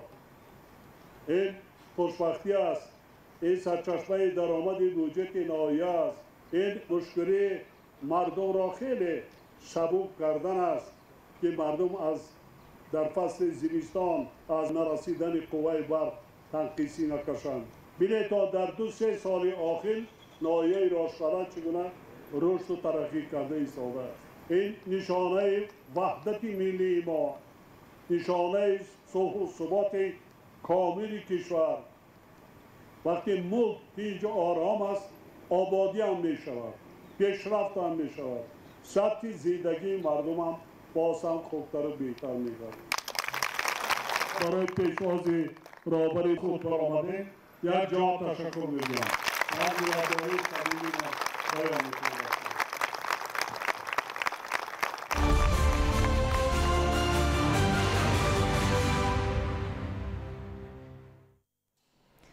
ششم ایون پرزیدنت جمهوری تاجیکستان پیشوای ملت محترم امومالی رحمان در ناحیه روشقلعه پارک تکنولوژی عبارت از 6 کارگاه استحصالی و نقطه خدمترسانی را مورد استفاده قرار دادند. اقتدار سالانه کارخانه 10 تن میوه خشک را تشکیل می‌دهد. محصولات آن بیشتر از زردآلو، سیب و خوج با علاوه دیگر نمود میوه و سبزیجات خشک کارکرد و آماده کرده می‌شود. 26 июн президенти ҷумҳурии тоҷикистон пешвои миллат муҳтарам эмомалӣ раҳмон дар ноҳияи рошқала парки технологӣ иборат аз 6 коргоҳи истеҳсолӣ ва нуқтаи хизматрасониро мавриди истифода қарор доданд. парки технологӣ дар масоҳати умумии 930 метри мураббаъ сохта шуда арзиши лоиҳавии он зиёда аз 1 миллион сомониро ташкил медиҳад. иншоот дар доираи дастури супоришҳои пешвои миллат барои амалишавии ҳадафи чорум стратегӣ саноати кунонии бо суръати кишвар бунёд гардидааст. парки технологӣ дар маҷмӯъ аз 6 коргоҳи истеҳсолӣ аз ҷумла коргоҳи истеҳсоли тирезаҳои пластикӣ, коркарди меваю сабзавоти хушк ва бандубаст, коргоҳи табъу нашр ва маҳсулоти полиграфӣ, коркар ва бандубасти маҳсулоти кишоварзӣ, қаннодӣ ва истеҳсоли маҳсулоти бетонӣ иборат мебошад. президенти кишвар муҳтарам эмомалӣ раҳмон дар парки технологӣ нахуст аз корхонаи коркарди меваю сабзавоти хушк ва бандубаст дидан намуданд. иқтидори солонаи корхона 10 тонна меваи хушкро ташкил медиҳад. маҳсулоти он бештар аз зардолу, себ ва хушк бо иловаи дигар намуди меваю сабзавоти хушк коркард ва омода карда мешавад. мо маҳсулоти худро аз боғи худ ва боғҳои гирду атрофи ноҳия ҷамъ карда дар корхона коркар мекунем ва мехоҳем дар оянда бо бренди кӯмева маҳсулоти ватании худро дар ҷаҳон муаррифӣ намоем. таҷҳизотҳо аз ҷумҳурии мардуми чин ворид гардида маҳсулотро бо сифати баланд истеҳсол менамояд. мо мехоҳем дар оянда иқтидори корхонаро аз 10 то 20 ва зиёда аз он расонем. тибқи иттилои масъулон маҳсулоти корхона рақобатпазир буда таҳти бренди кӯҳмева ва бо бандубасти зебо ба бозорҳои вилоят ва дигар минтақаҳои кишвар бароварда мешавад. талқони себ ва хокаи хушк аз самти дигари истеҳсоли коргоҳи мазкур ба ҳисоб меравад ки онро дар омода кардани қаннодиҳо истифода мебаранд. ашёи хом барои истеҳсоли маҳсулоти корхона пурра аз дохили ноҳия таъмин карда мешавад. муҷаҳҳазсозии корхона бо 5 навъи таҷҳизоти муосир аз ҷумҳурии мардумии чин сурат гирифта дар он 4 сокини маҳаллӣ бо кори доимӣ таъмин гардид. дар ҳамин ҷо роҳбари давлат муҳтарам эмомалӣ раҳмон ҳамчунин коргоҳи табъу нашр ва маҳсулоти полиграфии парки технологиро мавриди истифода қарор доданд. корхона бо муосиртарин технология муҷаҳҳаз буда фаъолияти он бо рангубори лавҳаҳо ва шиёру овизаҳои таблиғотӣ, маҷаллаву рӯзномаҳо, китобу маводи чопӣ равона гардидааст. дар ноҳияи рошқала чунин маркази хизматрасонӣ то имрӯз вуҷуд надошт. ин аввалин маркази хизматрасонӣ аст ва талабот ба ин маркази хизматрасонӣ дар ноҳияи рошқала ва умуман дар вилояти мухтори кӯҳистони бадахшон бисёр аст. дар як сол 150 000 адад баннерҳоро мо омода мекунем. ҳар як идеяи мизоҷонро мо қабул мекунем ва албатта ин аз он шаҳодат медиҳад ки тоҷикистони азизи мо соҳиби ваҳдат аст, истиқлолият аст. бо ибтикори асосгузори сулҳу ваҳдати миллӣ пешвои муаззами миллат президенти мамлакати мо муҳтарам эмомалӣ раҳмон имрӯз ин қадар корхонаҳо, иншоотҳои бузург на фақат дар ноҳияи рошқала балки дар вилояти мухтори кӯҳистони бадахшон кушода шуда истоданд. пас аз ба истифода додани корхонаи мазкур мушкилии табъу нашр алалхусус шиёру овизаҳо дар шакли услуби зебо дар ҳудуди ноҳия ва шаҳру ноҳияҳои вилоят ба маротиб осон мегардад. дар ин коргоҳ низ 4 сокини маҳаллӣ бо кори доимӣ таъмин шуд. президенти кишвар муҳтарам эмомалӣ раҳмон ҳамчунин дар ин мавзеъ ба фаъолияти корхонаи коркар ва бандубасти маҳсулоти кишоварзӣ расман оғоз бахшиданд.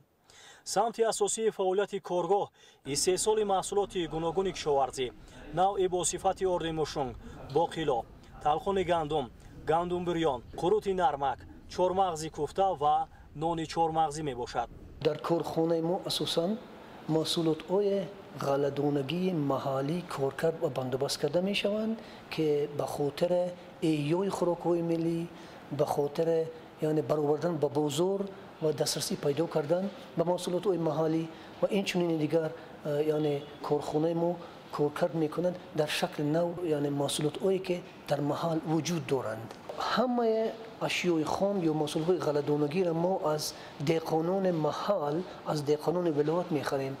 коргоҳи мазкур имкон дорад дар як сол зиёда аз 70 000 бастаи талхон аз гандум ва мушунг истеҳсол намояд. дар дохили корхона осёби барқӣ фаъолият менамояд ки дар як соат метавонад 500 кило гандумро бо сифати баланд ор намояд.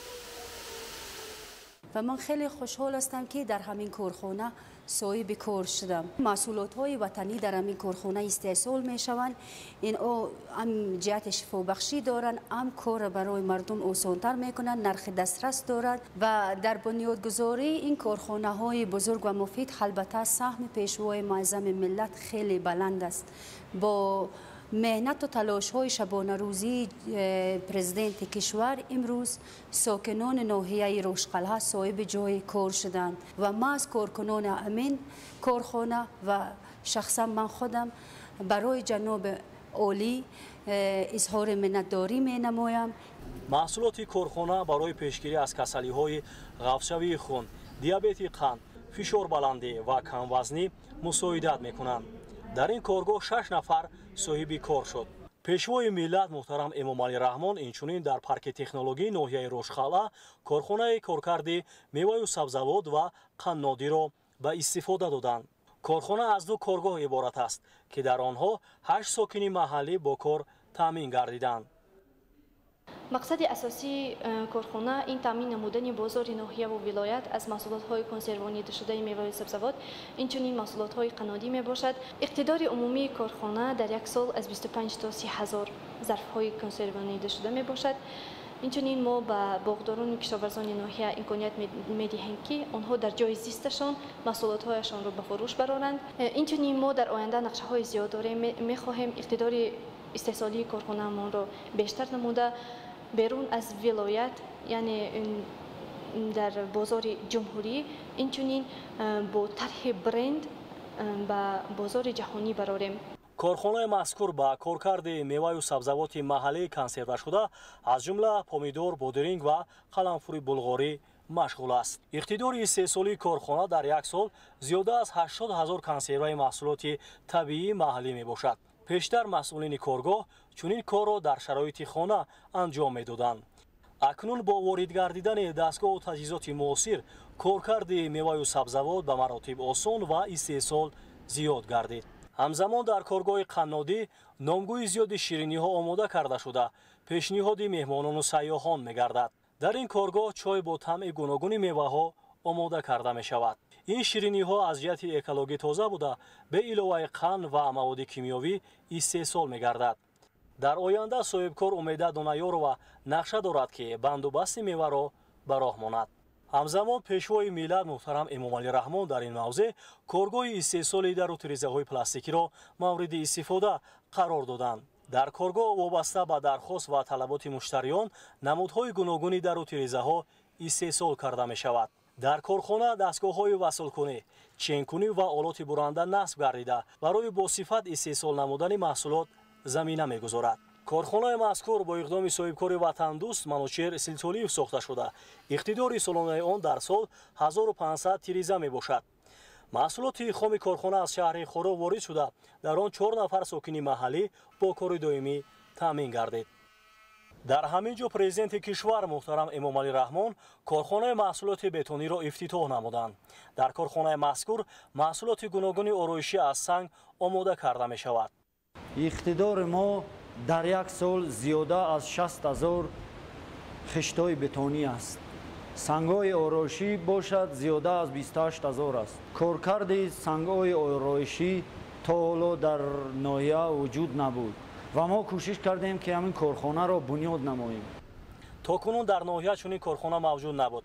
اشیاء خام از حدود ناحیه دسترس گردیده وابسته به طلبات محصولات آرایشی از سنگ استحصال می‌گردد. ضمن شناسایی پیشوای ملت محترم امامعلی رحمان از پارک تکنولوژی ناحیه رشقلا با مسئولان و متخصصان برای با صفت بلند استحصال نمودن محصولات دستور و توصیه ها دادند. حالا در ناحیه رشقلا 17 کارخانه خرد و بزرگ صنعتی با زیاده از 100 جای کاری دائمی فعالیت می‌نمایند.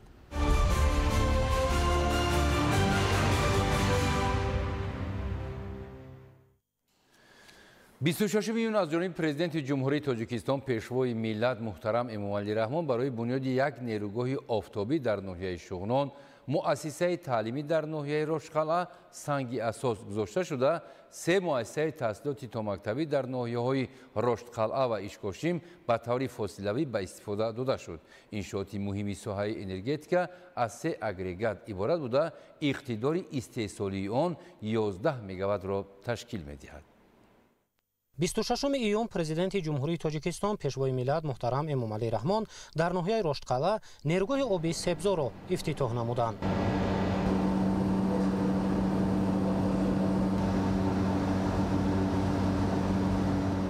انشاءات مهم ساحه انرژتیک از 3 اگریگات عبارت بوده. اقتدار استحصالی آن 11 مگاوات را تشکیل می‌دهد. نیروگاه آبی سبزار در دایره دستگیری حکومت کشور نسبت به فعالیت نمایندگان بخش خصوصی با جلب سرمایه خارجی ساخته شده است و تکنولوژی نصب شده امکان می‌دهد که در یک سال زیاده از 77.6 میلیون کیلووات ساعت نیروی برقی از جهت اکولوژی تازه استحصال کرده شود.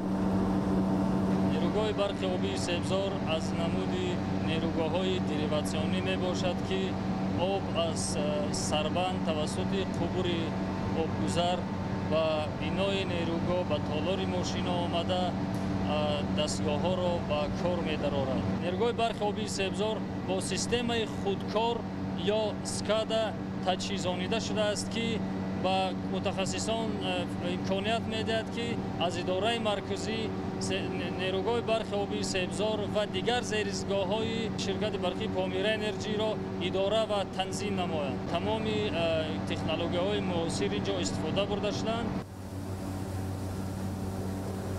نیروگاه آبی سبزار امکان می‌دهد که 220,000 اهالی به برق دسترسی پیدا نمایند و این برای رشد ساحه‌های اقتصادی و اجتماعی مساعدت می‌کند. اینچنین برای صادرات برق به دیگر دولت‌های امکانیت علاوه‌ای پیدا شد. یادآور باید شد که سنگ اساس برای بنیاد نیروگاه آبی سبزار از جانب پیشوای ملت محترم امامعلی رحمان 29 ایولی سال 2015 گذاشته شده بود.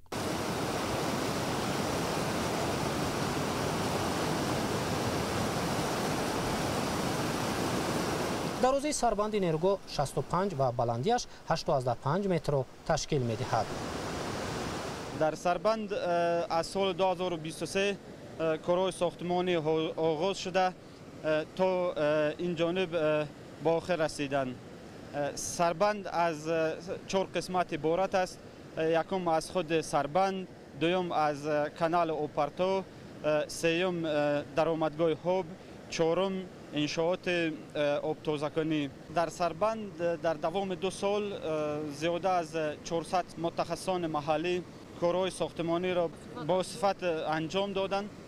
عین حال نیروگاه کار کرده ایستاده است. در این انشاءات ما با کارهای وصل نصب دروازه‌های کاری، دروازه صدموی، دروازه اوپارتو و پنجره‌ها مشغول شده. عین حال این کارها را ما به اتمام رسانده در یک صفت خوب به اتمام رساندیم. این دروازه که خود ما می‌بینیم این دروازه اوپارتوی نیروگاه است که در وقتی آب در نیروگاه در کار نبودن دروازه گشوده شده آب پرتوسته می شود. بلندی این دروازه 10 متر است. عین حال و در حالت کاری است. مورد استفاده قرار گرفتن نیروگاه آبی سبزار امکان فراهم آورد که در بدخشان استحصال نیروی برق 25% زیاد و اعتمادناکی و سطح تامینات برق بهتر شود. پیشوای ملت محترم امامعلی رحمان بنیاد نیروگاه آبی سبزار را برای بهشوی تامینات با نیروی برق و رشد دوچندی ساحه‌های اقتصادی و اجتماعی مهم ارزیابی نمودند. در وقت بنیاد نیروگاه آبی سبزار تا 600 نفر با کار تامین شدند و استفاده تکنیک معاصر امکان فراهم آورد که ساختمان طبق طلبات لایحه‌ای به انجام رسانیده شود. ما در طول زیاده از 2 سال با جلب متخصصان داخلی و خارجی کارهای اساسی را در نیروگاه برقی آبی سبزار به اتمام رسانیدیم. از جمله بنیاد толори агрегатҳо, сарбанди нерӯгоҳи барқии обии Себзор ва лӯлаи обрасон ки дарозии 3000 метрро ташкил медиҳад ва дар ин гуна иншоотҳои гидротехникӣ дар ҳудуди ҷумҳурии Тоҷикистон ҳамто надорад. Мо бунёдгарони нерӯгоҳи барқии обии Себзор, муҳандисон, кормандон ва кулли ҳайати ки дар бунёди ин нерӯгоҳ, ин иншооти таърихӣ ширкат карданд, ифтихор аз он дорем ки баҳри расидан ба қуллаҳои баланди миллати хеш ва татбиқи ормонҳо ва ҳадафҳои хиратмандонаи пешвои миллат фаъолият ва кӯшишу саҳми худро гузошта истодаем. дар маҷмӯъ 97% корҳо дар нерӯгоҳи Себзор аз ҷониби коргарону мутахассисони тоҷик ба итмом расонида шудааст. истифодаи технологияи муосир имкон додааст ки фаъолияти нерӯгоҳ ба таври худкор сурат гирад.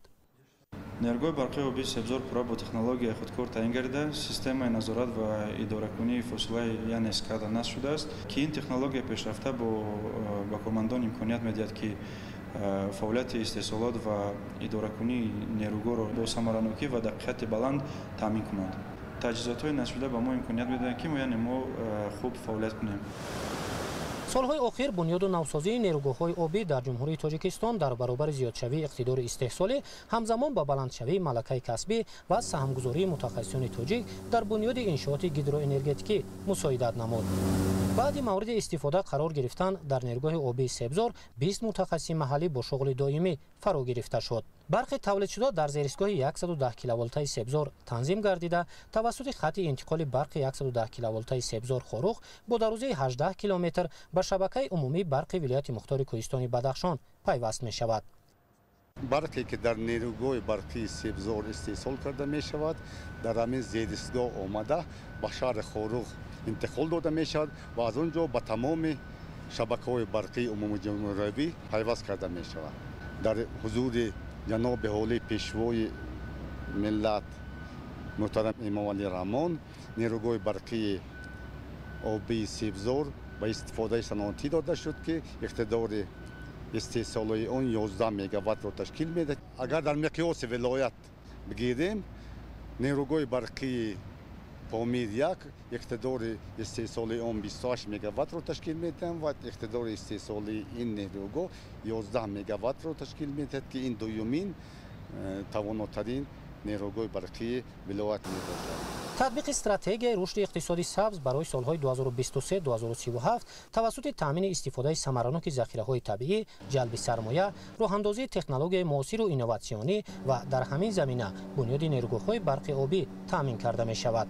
бунёди нерӯгоҳи обии Себзор дар доираи амалигардонии барномаи иқтисоди сабз аз ҷониби ҳукумати кишвар далели афзуншавии муваффақият дар самти ҷалби сармояи хориҷӣ, истифодаи технологияи муосир, саҳмгузорӣ дар пешгирии дигаргуншавии иқлим ва афзуншавии дастовардҳо дар ҷодаи тавлиди энергияи сабз арзёбӣ мешавад.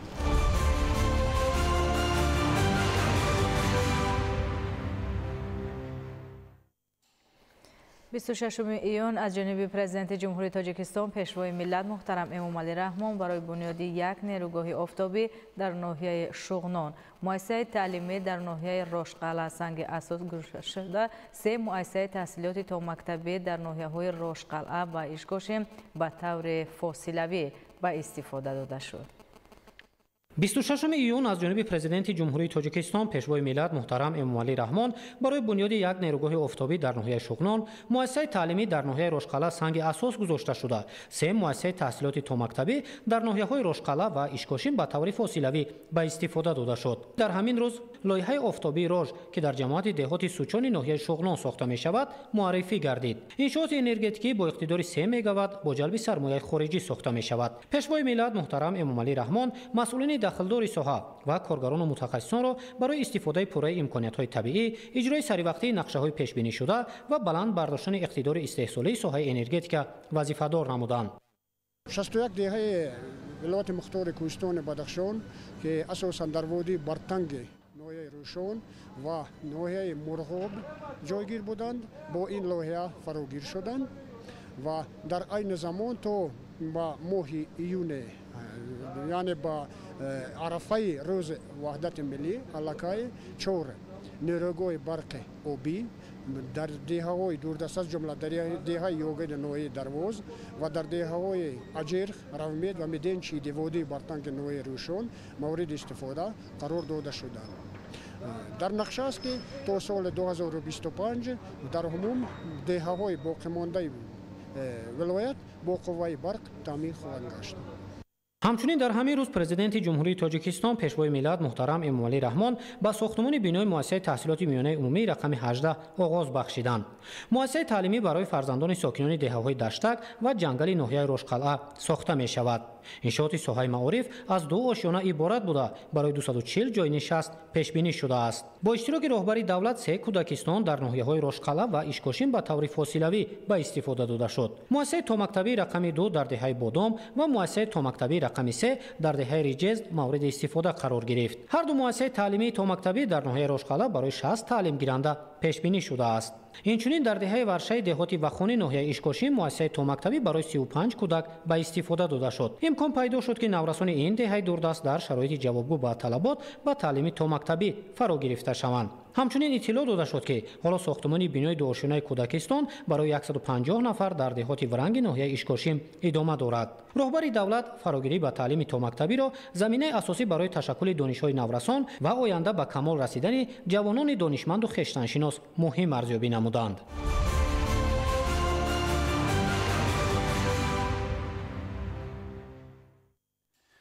26 پرزیدنت جمهوری تاجیکستان پیشوای ملت محترم امومالی رحمان در مرکز ناحیه روشقلعه بینای بیمارخانه سرایتی را که با طرح معاصر بنیاد شده است مورد بهره برداری قرار دادند.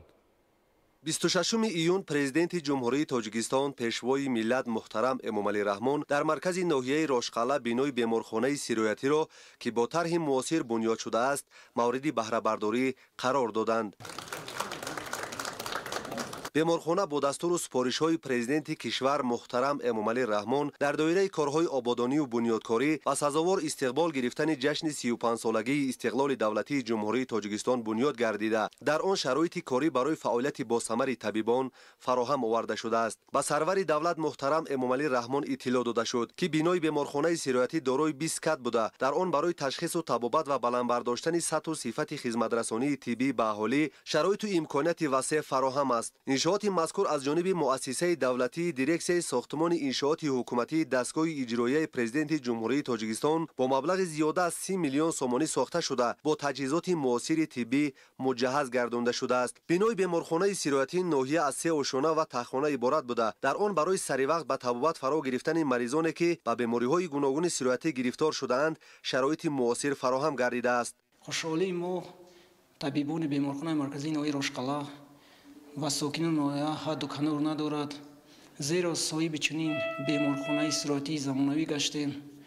تا ساختمان این بیمارخانه ما در یک بیمارخانه که با طلبات جوابگو نبود کار و فعالیت داشتیم.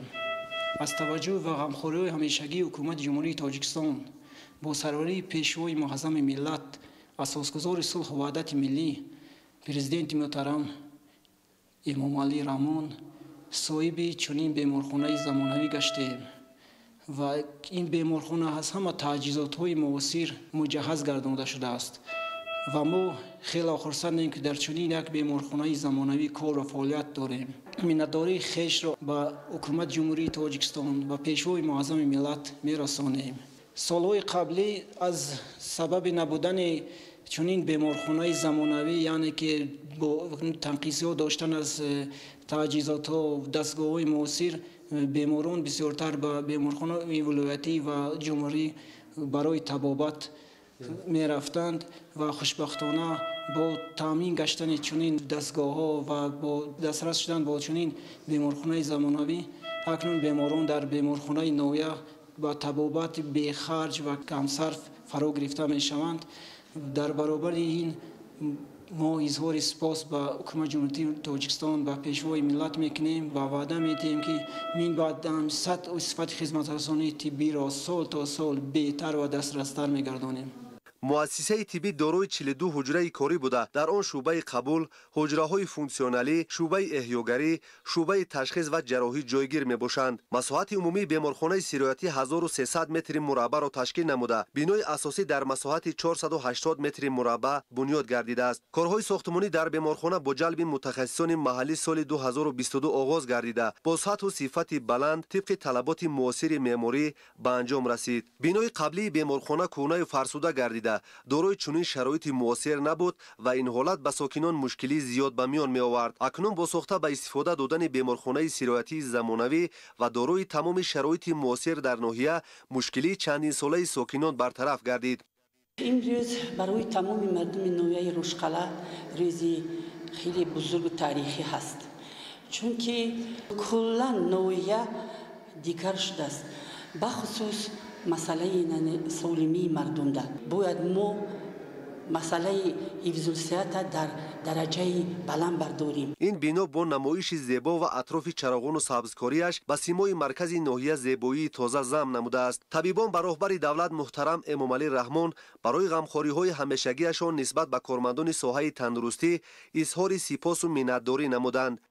در این روز تاریخی پیشوای ملت پرزیدنت دولت محترم امامعلی رحمان تشریف آوردند.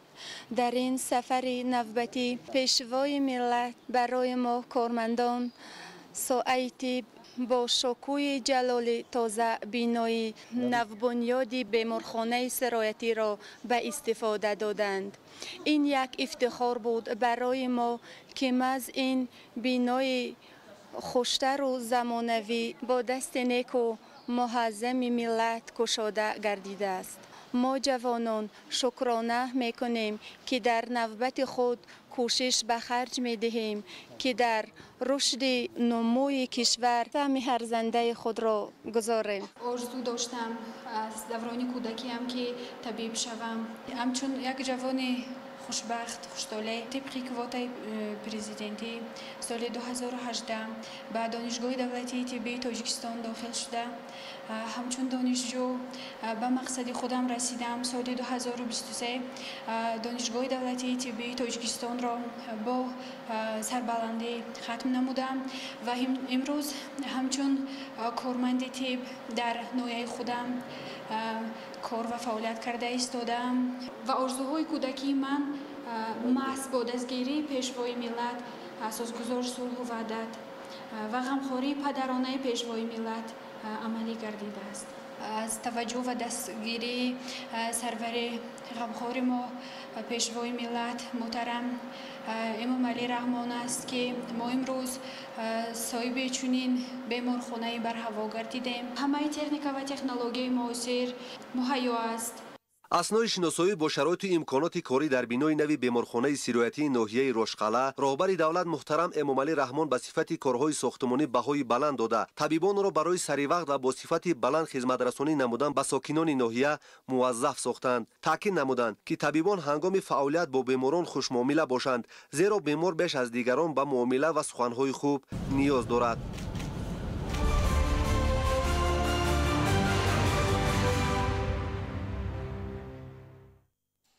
26 ایون پرزیدنت جمهوری تاجیکستان پیشوای ملت محترم امامعلی رحمان در ناحیه رشتقلعه با 100 نفر یتیم و شخصان دارای امکانیت محدودی تا 18 ساله ناحیه های مرغاب، اشکاشین و رشتقلعه صحبت صمیمی انجام دادند.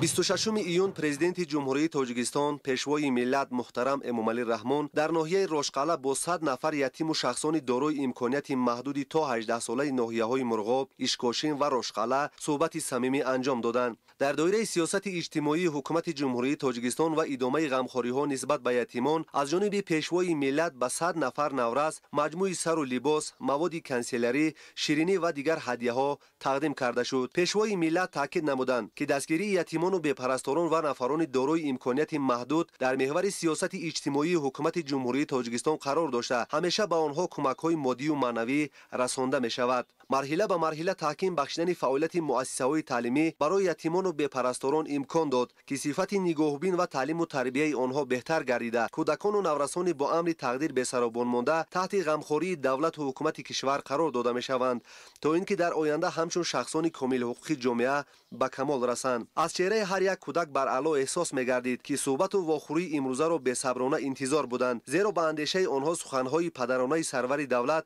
به زندگی آنها امید تازه می‌بخشد. حالا در ناحیه رشقله نزدیک 40 یتیم و نفران دارای امکانات محدود به قید گرفته شدند که همه آنها تحت توجه و غمخوری‌های حکومت جمهوری تاجیکستان قرار دارند. در ناحیه رشقله برای به تعلیم و تربیت فرا گرفتن آنها یک مکتب اینترنتی نزد مکتبی موجود بوده. در آن یتیمان و معیوبان و از عائله‌های کم‌بضاعت نگاهوبین و به تعلیم و تربیت فرا گرفته می‌شوند. بنیاد و نوسازی مکتب اینترنت‌ها و فراهم آوردن شرایط زمانوی زیست و تحصیل برای یتیمان و بی‌پرستاران نمونه عالی دستگیری‌های دائمی راهبرت عالی حکومت کشور دانسته می‌شود. پرزیدنت جمهوری تاجیکستان محترم امامعلی رحمان ضمن واخوری با این قشر جامعه برای از خود نمودن علم‌های معاصر، آموزش زبان‌های خارجی، اشتراک فعالانه در آزمون‌های سطح جمهوریوی و المپیادها که در جمهوری راه‌اندازی گردیدند مهم معنی داد نموده و مسئولان در سمت درست به کمال رساندن آنها دستور و توصیه‌ها دادند.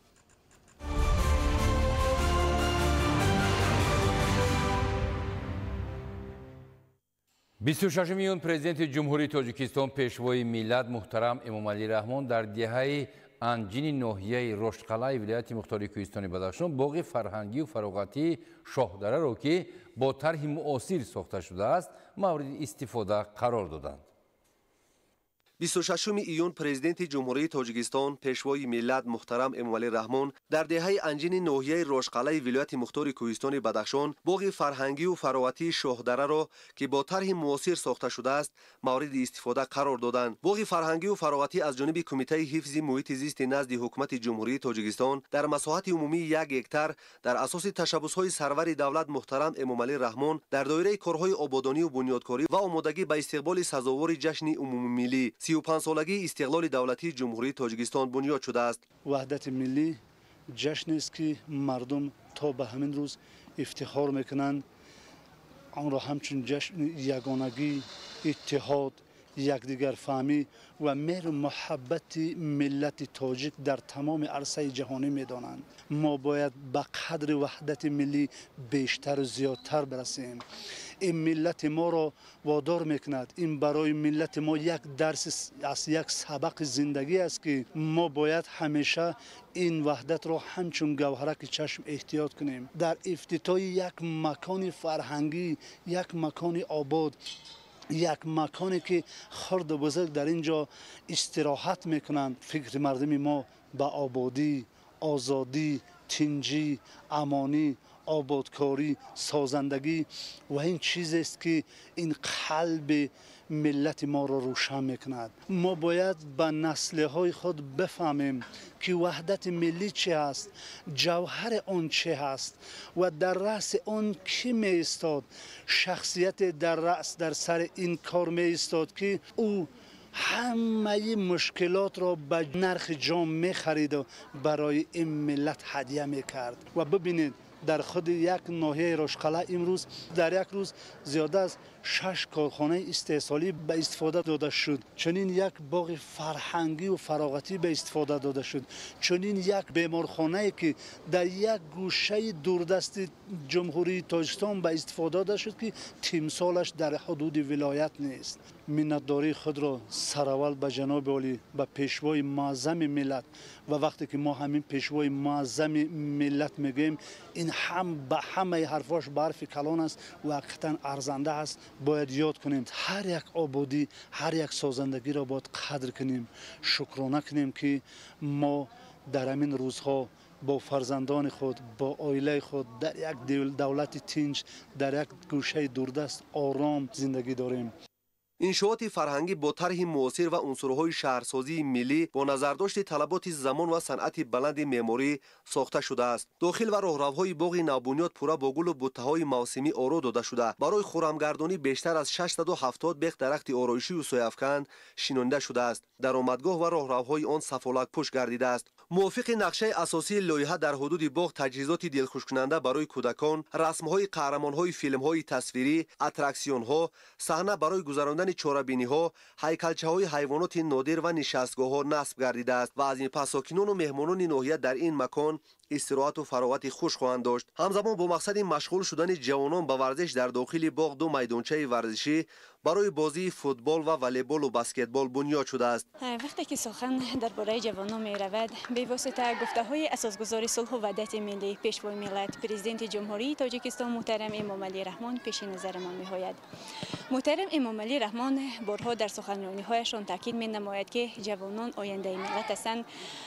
دولت را به جوانان تصور کردن غیر امکان است و اما وقت میگوید که ما باید برای جوانان تمام شرایط ها را مهیا می سازیم و خوشبختانه طول 3 سال می شود که در مرکز ناحیه رشقله میدانچه های ورزشی تالارهای ورزشی ساخته به استفاده داده می شوند. امروز خوشبختانه با قدوم مبارک اساسگذار صلح و وحدت ملی پیشوای ملت پرزیدنت جمهوری تاجیکستان محترم امامعلی رحمان در مرکز ناحیه رشقله در دهه زیبا منظره دهه هنجین باغ فرنگی و فراغتی ساخته به استفاده داده شد. اینچنین دیگر در باغ فرنگی و فراغتی میدانچه های ورزشی ساخته به استفاده داده شدند که یکی برای فوتبال خرد و دیگری برای والیبال و بسکتبال ساخته شد. ما جوانان ناحیه رشقله از امکانیت‌های فراهم آورده شده هزار سپاس می‌نماییم، چون که برای ما تمام شرایط‌ها مهیا ساخته شده ایستاده است. ما جوانان ناحیه رشقله سعی و کوشش می‌نماییم که در همه مسابقه‌های جمهوریوی اشتراک نموده شرف ناحیه رشقله را در ولایت، شرف ولایت را در جمهوری و شرف جمهوری را در عرصه بین‌المللی بلند برداریم. فراهم آوردن چنین شرایط امکانیت می‌دهد که نورسان و جوانان وقتی خولگی خود را با ثمر گذرانده با ورزش مشغول شوند و از دیگر امکانیت‌های باغ ثمرناک استفاده برند. با مقصد روشننمایی حدود انشاءات مذکور 18 چراغک با بلندی 9 متر و 70 چراغک با بلندی 3 متر مجهز گردانده شده است که شبانگاه نمای باغ فرهنگی را باز هم دلرباتر می‌گرداند.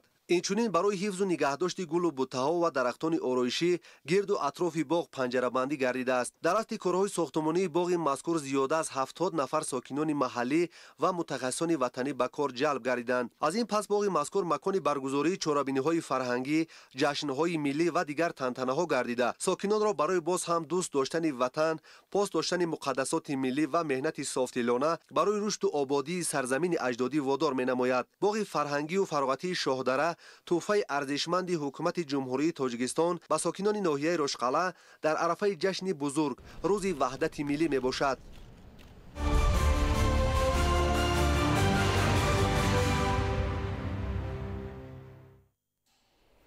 26 ایون پرزیدنت جمهوری تاجیکستان پیشوای ملت محترم امامعلی رحمان بعد افتتاح یک قطار انشاءات در ناحیه رشقله با راهبران و فعالان ناحیه ملاقات نمودند.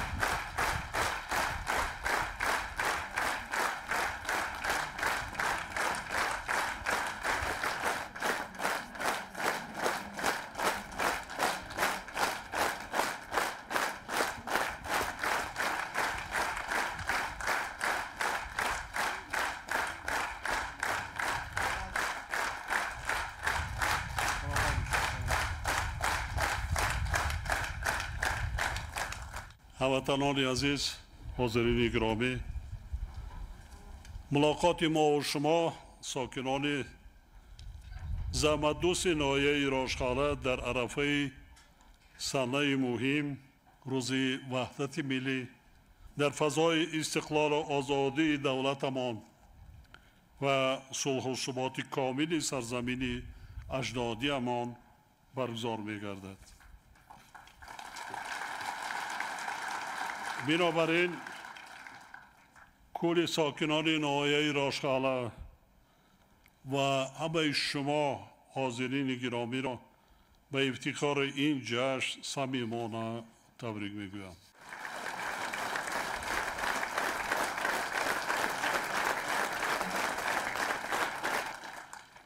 باعث خوشنودی است که در برابر دستگیری و غمخوری‌های حکومت مملکت ساکنان زحمتکشان ناحیه رشقله نیز در روند تأمین رشد استوار کشور کارهای آبادانی و سازندگی را وسعت بخشیده ایستاده‌اند.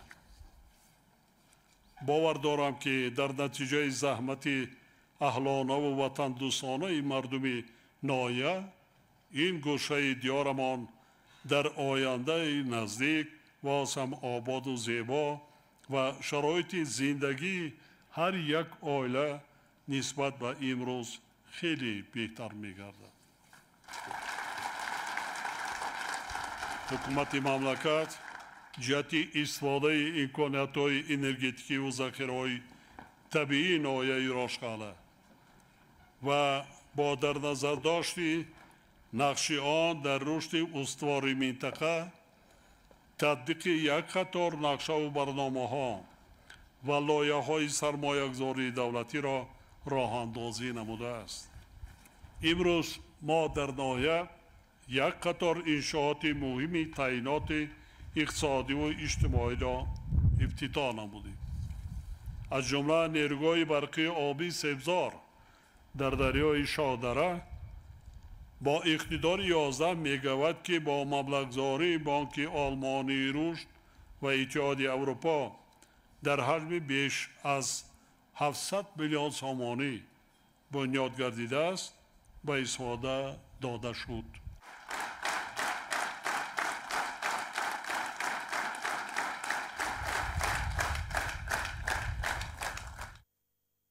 برای مردم ناحیه راشقاله این روزی تاریخی است. از کدام لحاظ؟ حالا نوبر کردم نیروگاه برقی آبی سبزار تا زمان استقلالیت همگی در ولایت مختار کوهستان بدخشان 14 مگاوات اقتدار نیروگاه همه در مجموع نیروگاه برقی آبی بود. یعنی با اقتدار قریب به همین سبزار تا سال 1991. حالا ما با همون اقتدار بگیم در یک ناحیه شما نیروگاه برقی آبی به استفاده دادیم. یعنی نشانه چی است؟ نشانه آن است که شما با استقلالات انرژتیکی رسیدین، زمستان کودکاتان خنک نمیخورد، اذیت نمیکشین، نه تابستان نه زمستان. بسیار بسیار مشکلی های شما سبک گردیدند. عملی گردیدن لایحه مذکور اقتدار انرژتیکی ولایت را 25% افزایش داده محدودیت بر را در ساعت‌های سرباری برطرف می‌سازد و استواری انتقال نیروی بر را به اهالی کارخانه‌های صنعتی و دیگر مشتریان پورا تأمین می‌نماید.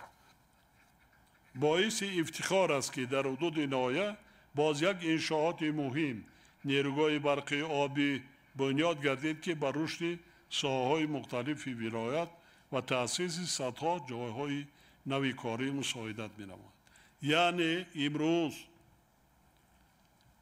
ولایت مختار کوهستان بدخشان پورا با استقلالیت انرژتیکی تامین گردید.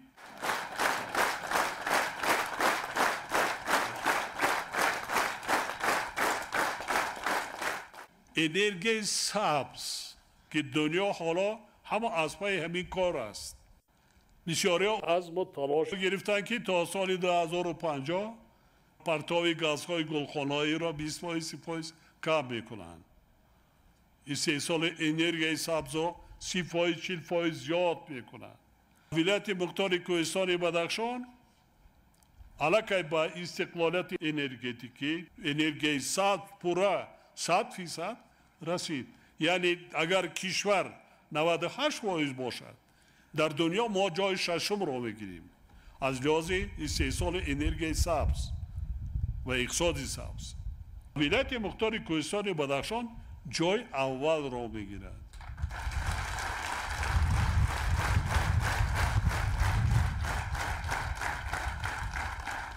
امروز همچنین یک چند کارخانه‌های استحصالی در پارک تکنولوژی بینای بیمارخانه بیماری‌های استراحتی در مرکز نویا، باغ فرهنگ و فراغت در دهه انجین و مؤسسه‌های تا مکتبی در دهه‌های دوردست مورد بهره برداری قرار داده شدند. انشاءات نوبنیاد ذکر شده برای بلندبرداشتن خدمت رسانی و حل مسائل اجتماعی مردم مساعدت می‌نمایند. طبق نقشه کارهای بنیادکاری و آبادانی به استقبال جشن 35 سالگی استقلال دولتی در ناحیه راشقاله بنیاد و از نوسازی 206 انشاءات استحصالی و اجتماعی پیش بینی گردیده تا امروز کارها در 124 انشاءات به انجام رسانیده شدند.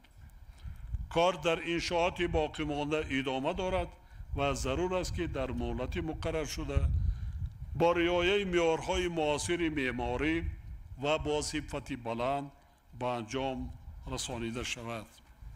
در دوران صاحب استقلالی برای حل مسائل اجتماعی و اقتصادی ناحیه راشقاله و تامین نمودن رشدیان از حساب همه سرچشمه‌های مبلغ‌زاری بیش از 2 میلیارد سومانی روانه کرده شده است. در این دوره از بودجه دولت 545 میلیون سومانی از جمله بیش از 320 میلیون سومانی مبلغ‌های مقصدناک برای پوشانیدن خراجات بودجه ناحیه جدا گردیده است. همچنین تا امروز در ناحیه برای ساختمان و تعمیر و تجهیزانیدن مؤسسه‌های تعلیمی و طبی، تجدید راه‌های ماشینگرد، زیاد نمودن اقتدارهای استحصال و انتقال نیروی برق، رشد ساحه کشاورزی و دستگیری خواجگی‌های دهقانی، ساحل مستحکم کنی و پیشگیری کردن ضرر آفت‌های طبیعی، تطبیق 11 لایحه سرمایه‌گذاری دولتی با مبلغ 60 میلیون سومانی انجام داده شده است. حالا عملی سازی باز 6 لایحه دیگر با مبلغ 724 میلیون سومانی ادامه دارد. مبلغ‌زاری به سرمایه اساسی در دوران صاحب استقلالی در ناحیه راشقاله از حساب همه سرچشمه‌ها 1.3 میلیارد سومانی را تشکیل داده، حجم مبلغ‌های همه ساله جدا گردیده به مراتب افزوده است. سرمایه‌گذاری به این مقصد تنها در سال 2024 262 میلیون سومانی را تشکیل داده است که این نشان دهنده نسبت به سال 2000 187 برابر زیاد می باشد. در 15 سال اخیر از جانب دیرکسیون ساختمانی انشاءات حکومتی دستگاه اجرایی پرزیدنت در ناحیه راشقاله 10 انشاءات تعیینات اجتماعی و ماموری با مبلغ عمومی بیش از 90 میلیون سومانی ساخته به استفاده سپرده شده است. ببینید که 10 انشاءات این از حساب فاند پرزیدنت می‌رود.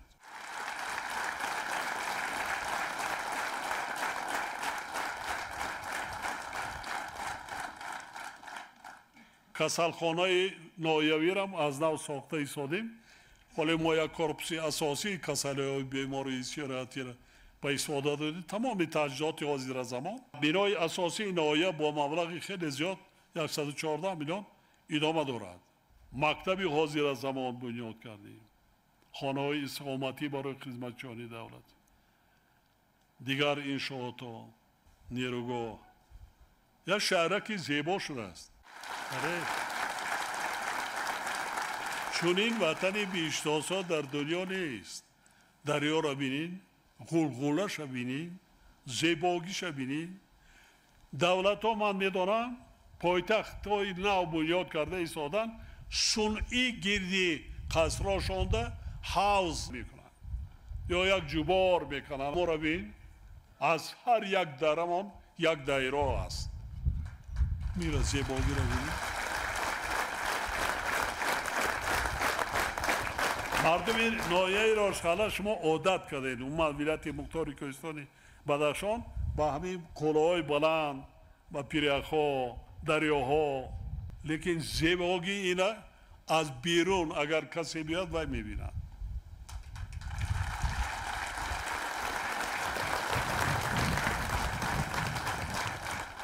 علاوه برای ساختمانی باز چند انشاءات دیگر از جمله بنای بلند آشیانه استقامتی برای خدمتچیان دولتی، قصر فرهنگ، بیمارخانه مرکزی ناحیه و کودکستان در مرکز ناحیه با مبلغ عمومی 227 میلیون سومانی آغاز گردیده است.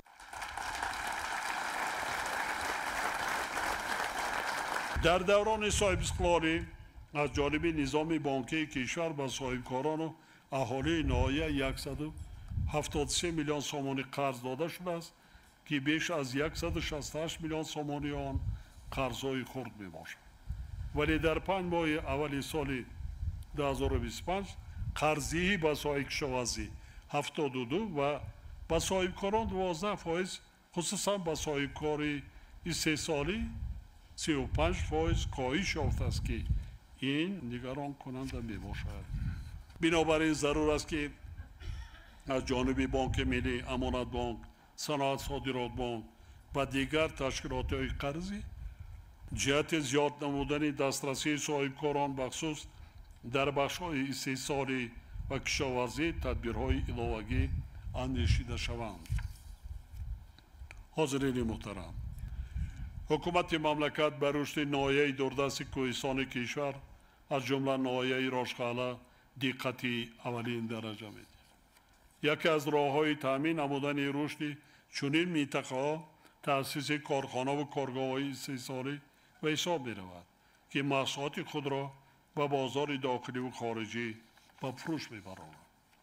با این مقصد در دایره عملی شوی هدف صنعتی کنانی با سرعت کشور سرمایه‌گذاران و صاحبکاران برای تشکیل کارخانه و کارگاه‌های استحصالی هوسمند کرده می‌شود. نتیجه همین روند است که تنها در یک سال آخر در ناحیه راشقاله 7 کارخانه نوی صنعتی تأسیس داده شده است و حالا شماره عمومی آنها به 10 رسیده است. حجم استحصال محصولات صنعتی ناحیه در سال 2024 به 5.3 میلیون سومانی رسانیده شده است که نسبت به سال 2000 2.6 برابر زیاد می باشد. قابل ذکر است که امروز در ناحیه باز 6 کارخانه صنعتی از جمله کارخانه‌های کارکرد میوه خوش، کارکرد میوه سبزوات و استحصال محصولات قنادی، بندوبست محصولات غله‌دانگی، استحصال محصولات چاپی و مسائل ساختمان با فعالیت آغاز کرد.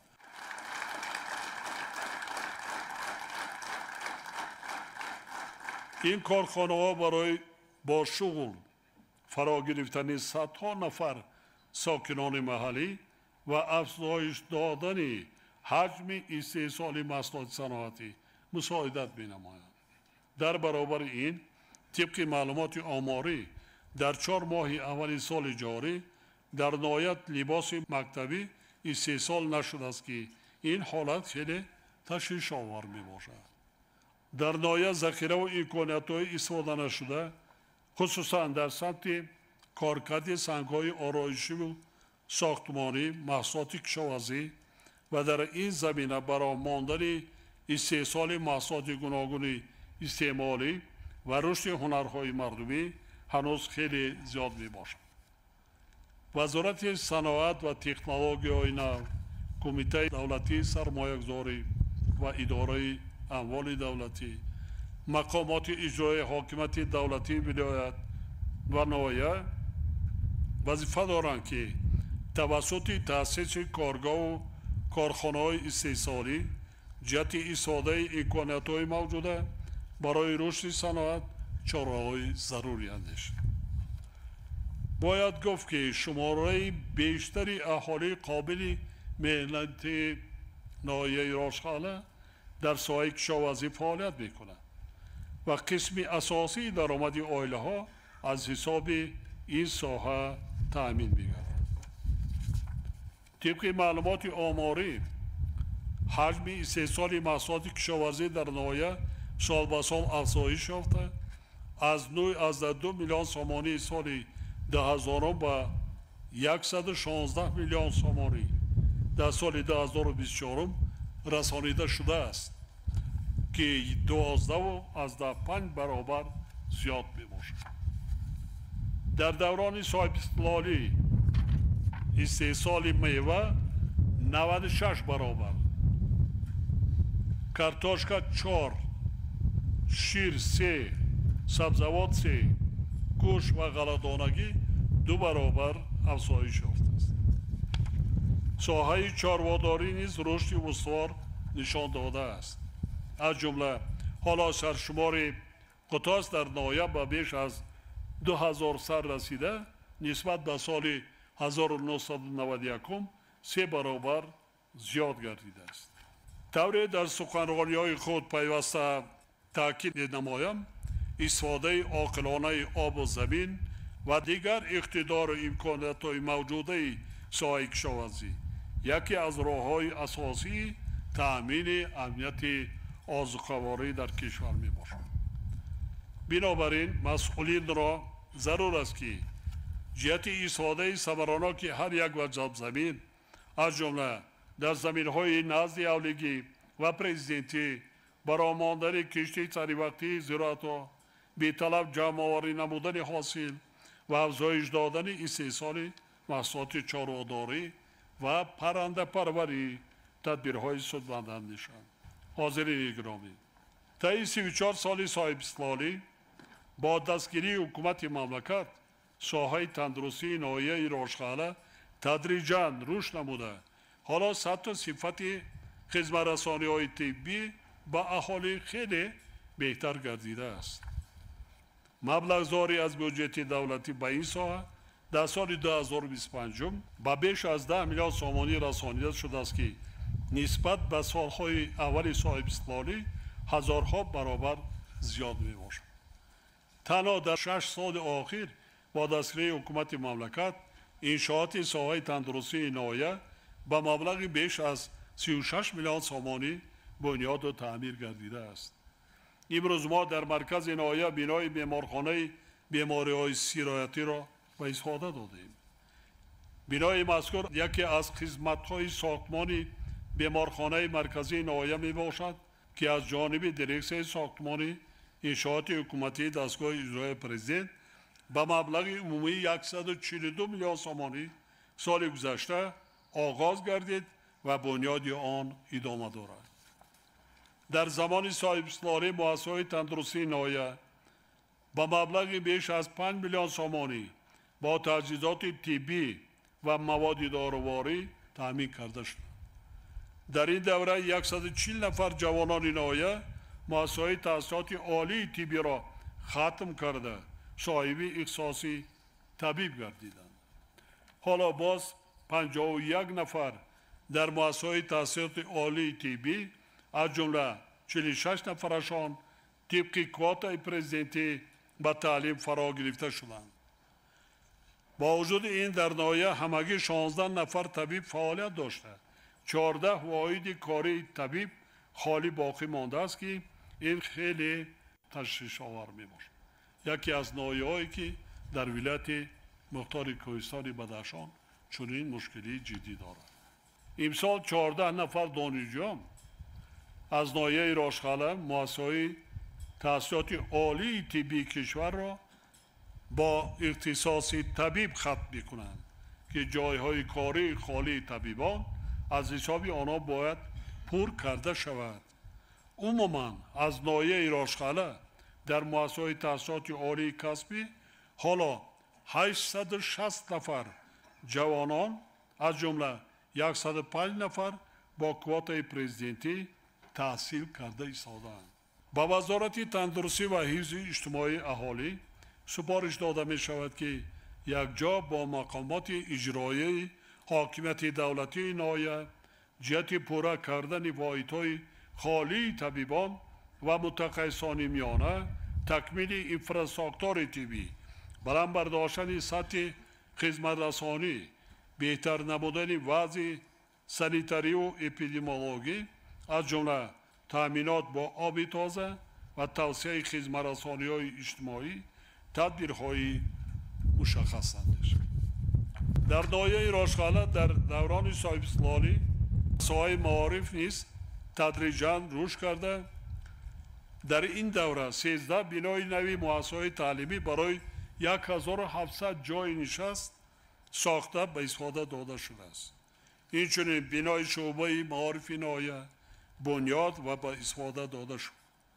سال گذشته از جانب دیرکسیون انشاءات حکومت دستگاه اجرایی پرزیدنت مؤسسه تعلیمی زمانوی برای 640 خواننده بنیاد کردیم. امروز دو مؤسسه تا مکتبی در دیههای دوردست ناحیه با فعالیت آغاز نمود. سال جاری بنیاد باز یک بنای مؤسسه تعلیمی برای 144 جای نشست آغاز گردیده است که تا جشن 35 سالگی استقلال دولتی به استفاده داده میشد. با وجود دستاوردهای ساحه معارف، مسئله حاضرشوی متخصصان جوان به جای کار در ناحیه نگران کننده باقی مانده است. زیرا از 30 نفر آموزگاران جوان که طبق راهخط وزارت معارف و علم فرستاده شدند، تنها 14 نفر یا 47% به جای کار حاضر شدند. اینچنین در ناحیه 6 مؤسسه تعلیمی تعمیر طلب بوده، 11 مؤسسه تعلیمی در حالت صدموی قرار دارد. فراگیری کودکان با مؤسسه‌های تحصیلاتی تا مکتبی در ناحیه همگی 31% را تشکیل می‌دهد که اندیشیدن تدبیرهای علاوه‌ای را تقاضا می‌نماید. وابسته با مشکل‌های ذکر شده سپارش داده می‌شود که وزارت معارف و علم یک جا با مقامات اجرایی حاکمیت دولتی ولایت، ناحیه و ساختارهای داخلدار جهت زیاد نمودن فراگیری کودکان سنی تا مکتبی به تحصیل، جلب آموزگاران جوان و حل مسائل مؤسسه‌های تعلیمی تعمیر طلب و صدموی تدبیرهای مؤثر است. ما و شما وظیفه داریم که برای فرزندان خود بهترین شرایط تعلیم و تربیت را مهیا کنیم تا آنها بی‌سواد نمانند، صاحب علم و دانش و کسب و هنرهای زمانوی گردند. فراموش نباید کرد که نورسان و جوانان امروزه صاحبان و سازندگان فردای وطن و دولت میباشند. همچنین میخواهم تاکید نمایم که صلح و ثبات، وحدت ملی و همدیگر فهمی افراد جامعه از ارزش‌های مهم دولتداری ما بوده، پایداری آنها کفالت پیشرفت استوار و آینده درخشان وطن عزیزمان محسوب می‌یابد. محض به شرافت وحدت و سیاست پیش گرفته دولت و حکومت امروز تاجیکستان صاحب استقلال ما در عرصه بین المللی صاحب آبرو و مقام سزاوار گردیده و سوی رشد و ترقیات و آینده آباد با قدم‌های استوار پیش می‌رود. اطمینان کامل دارم که مردم وطن دوست ناحیه راشقاله برای باز هم آباد و زیبا گردانیدن سرزمین اجدادی و تحکیم پایه‌های دولت صاحب استقلال خویش سعی و تلاشی بیشتر خواهند کرد. در آخر کل ساکنان ناحیه و همه شما حاضرین محترم را به مناسبت روز وحدت ملی تبریک گفتم و خاندان هر یک ساکن ناحیه سلامتی، صلح و آرامی و اقبال نیک آرزومندم.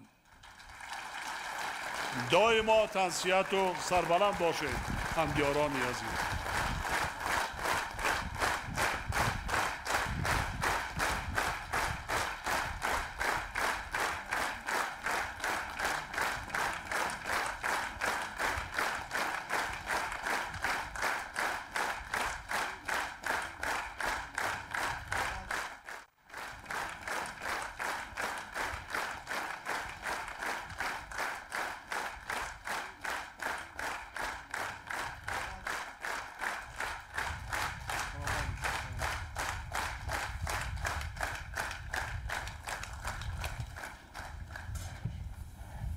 برآمد من در خدمت شما.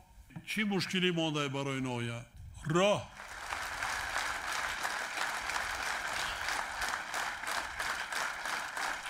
یک جای میکنیم. ما در اون برآمدم گفته بودم که اول ما نیروگاه را سازیم، برای که برای نیروگاه ماشین های پربار کلان هر رفت و آمد میکنن، راه را ویران میکردن، راه میکردن. اگر نیروگاه به انجام رسید مبلغ میکنیم.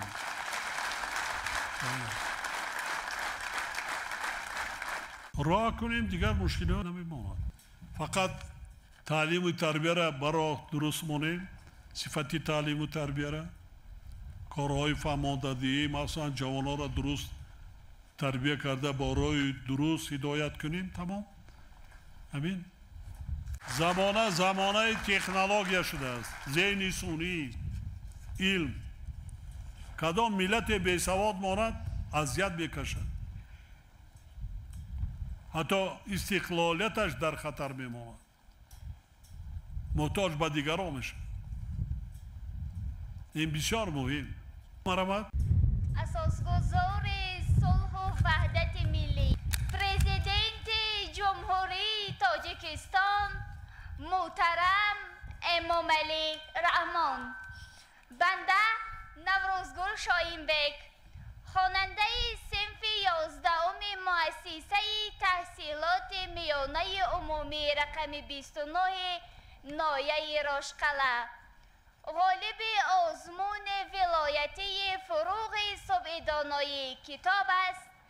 از روی نامیناسیون ایجاد نظم در سال 2024 ما خوشحال و خوش اقبالترین نسل ملتیم که در زمان رهبری عاقلانه و خردمندانه شما حیات به سر میبریم و بگذار به بخت هزاران نسل آینده وطن محبوبمان آباد و گلگل شکوفا بماند و مردم نیکختر ما از دعای پدرانه شما صاحب نام و صاحب احترام بمانند.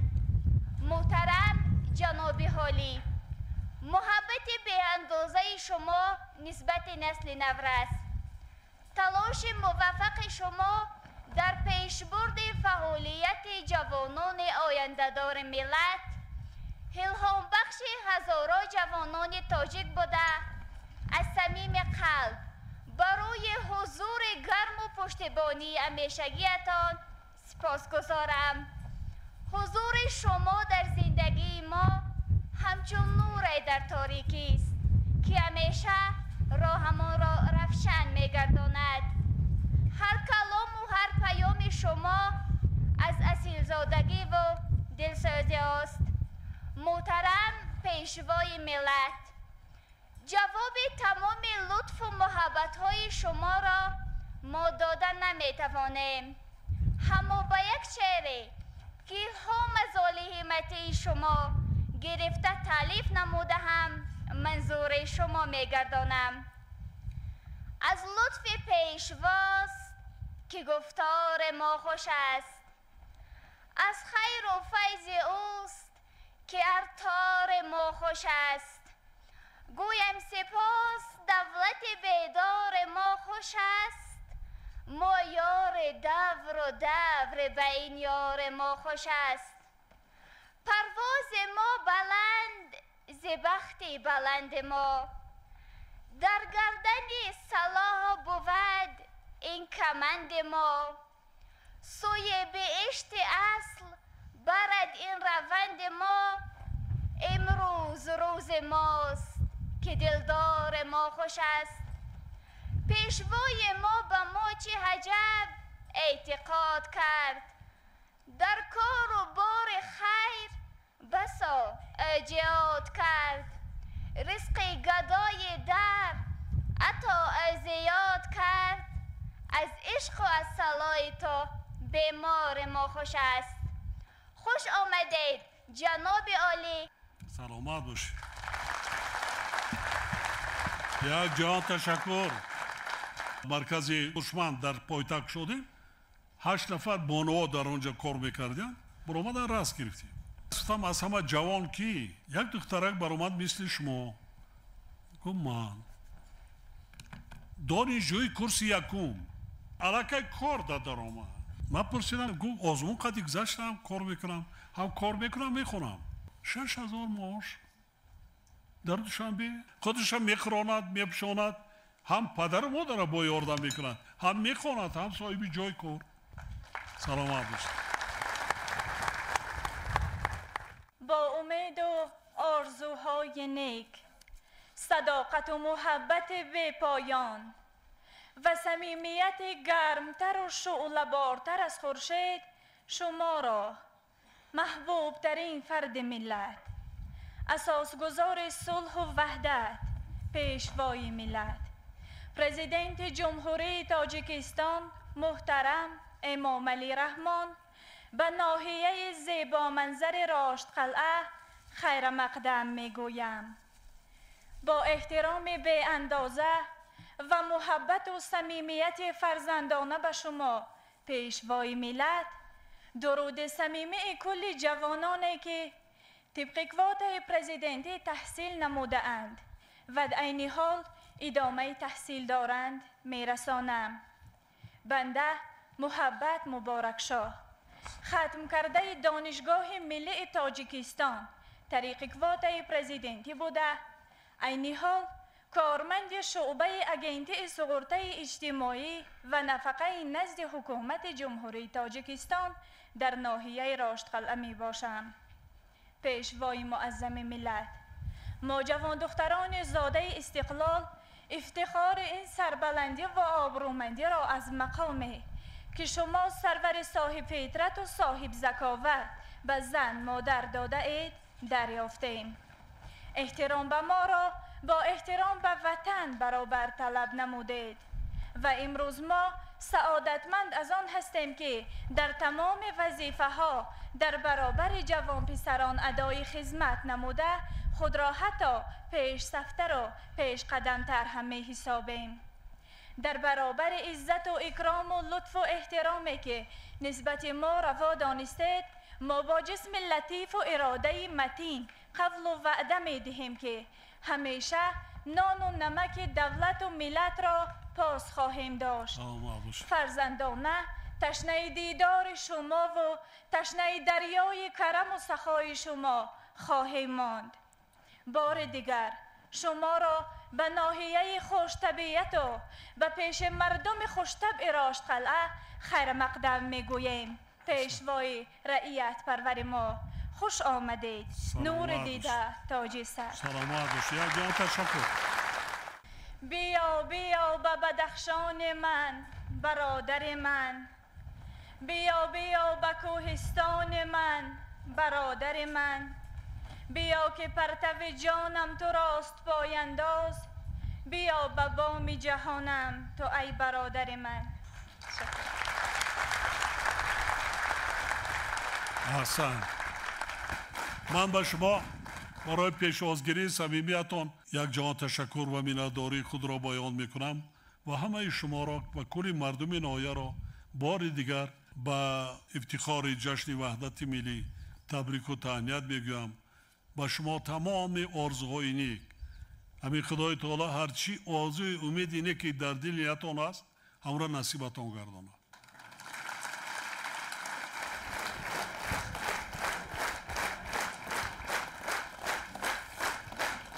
صدقاً وطن ما دوست داریم، جوانان را تربیت کنیم، برای درست هدایت نماییم، یک جای شده وطن ما بنیاد کنیم، سازیم، آباد کنیم. در عرصه بین المللی باز هم آبروی دولت عزیز و محبوب خود تاجیکستان را بلند برداریم. یک جا تشکر. سلامت باشید.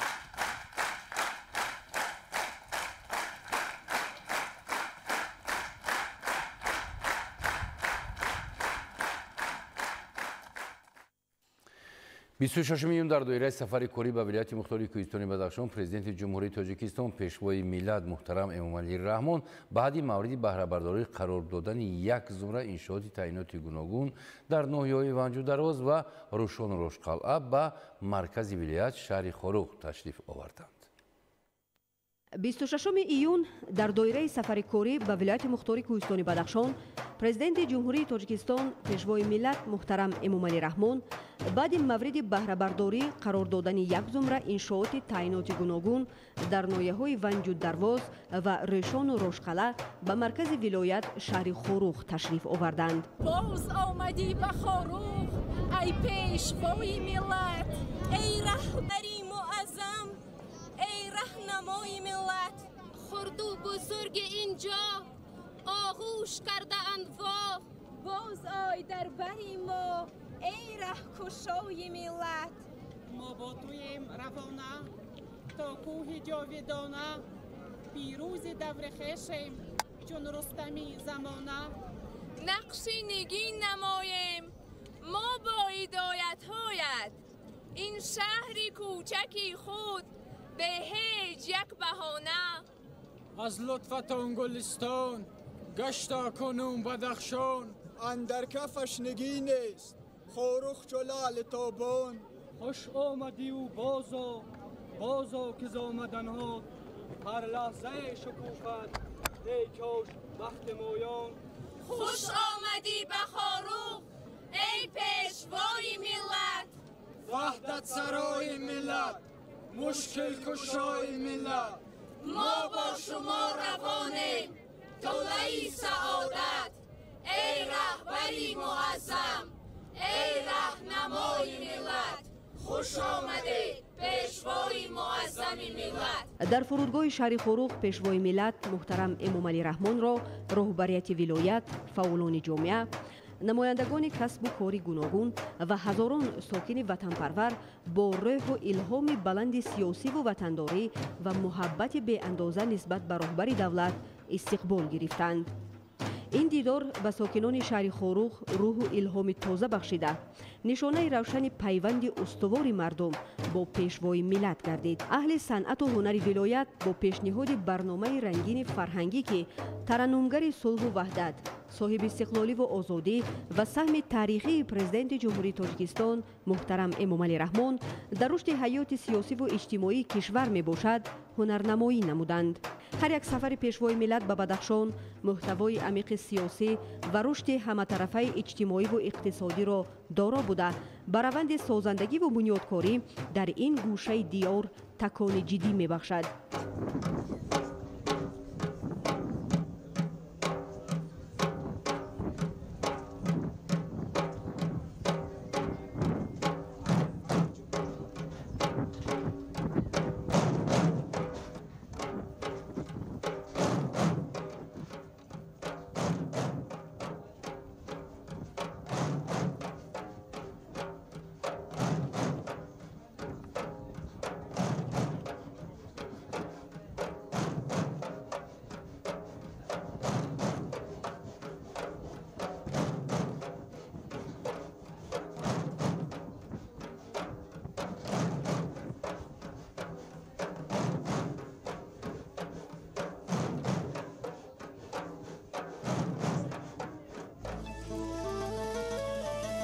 زمین پیش گفت عالم پر صفاست،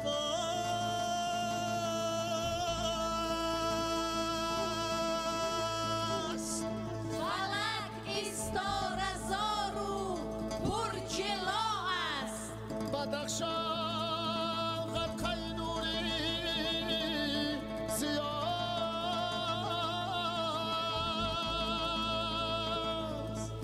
که مهمانی بدخشان پیشوا است. که مهمانی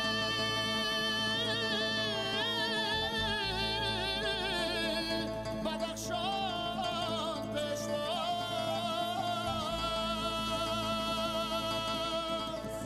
همای بخت ملت بال بکشان، دری بر پیشوا اقبال بکشان.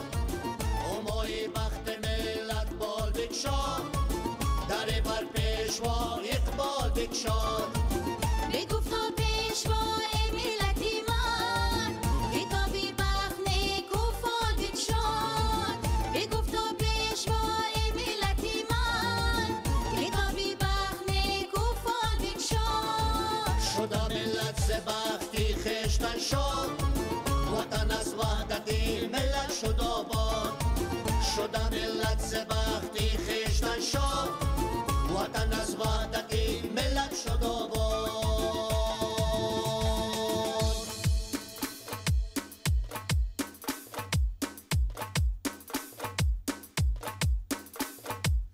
بیامد صلح شد آباد کشور ز وحدت شد بدخشان تاج بر سر بیامد صلح شد آباد کشور ز وحدت شد بدخشان تاج بر سر شکوفا شد همه ارمان پیشوا شکوفا شد همه ارمان پیشوا بهشتی تاجیکستان شد برادر بهشتی تاجیکستان شد برادر شده ملت ز بختی خویشتن شد وطن از وحدتی ملت شد آباد وطن از وحدتی ملت شد آباد وطن از وحدتی ملت شد آباد وطن از وحدتی ملت شد آباد رسد از صبح دم بر گوش قلبی ما سلامی دوست چه خوش در افزایی دل سبز میگردد کلامی دوست چه خوش در افزایی دل سبز میگردد کلامی دوست نباشد قدرت تا دوستی را برکنه دیوار شود صبح مصطفی از محبت میر شامی دوست شود صبح مصطفی از محبت میر شامی دوست با دستی دوست دادن دست گرمی میکند ایجاد با دستی دوست دادن دست گرمی میکند ایجاد فراخیزد سپاهی دل گل از در پیامی دوست فراخیزد سپاهی دل گل از در پیامی دوست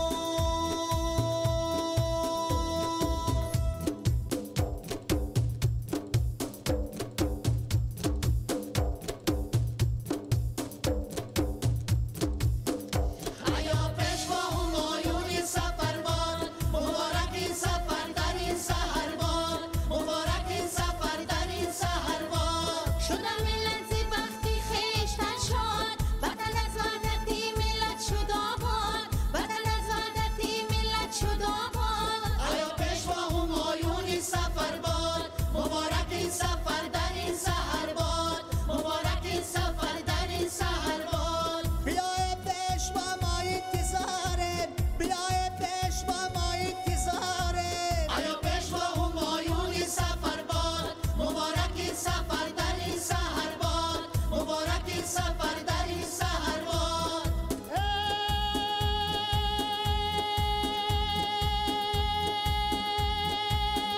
ز پشتی قدم فیض و ظفر باد ز پشتی قدم فیض و ظفر باد آیا پیشوا همایون این سفر باد مبارک این سفر در این سحر باد مبارک این سفر در این سحر باد مبارک این سفر در این سحر باد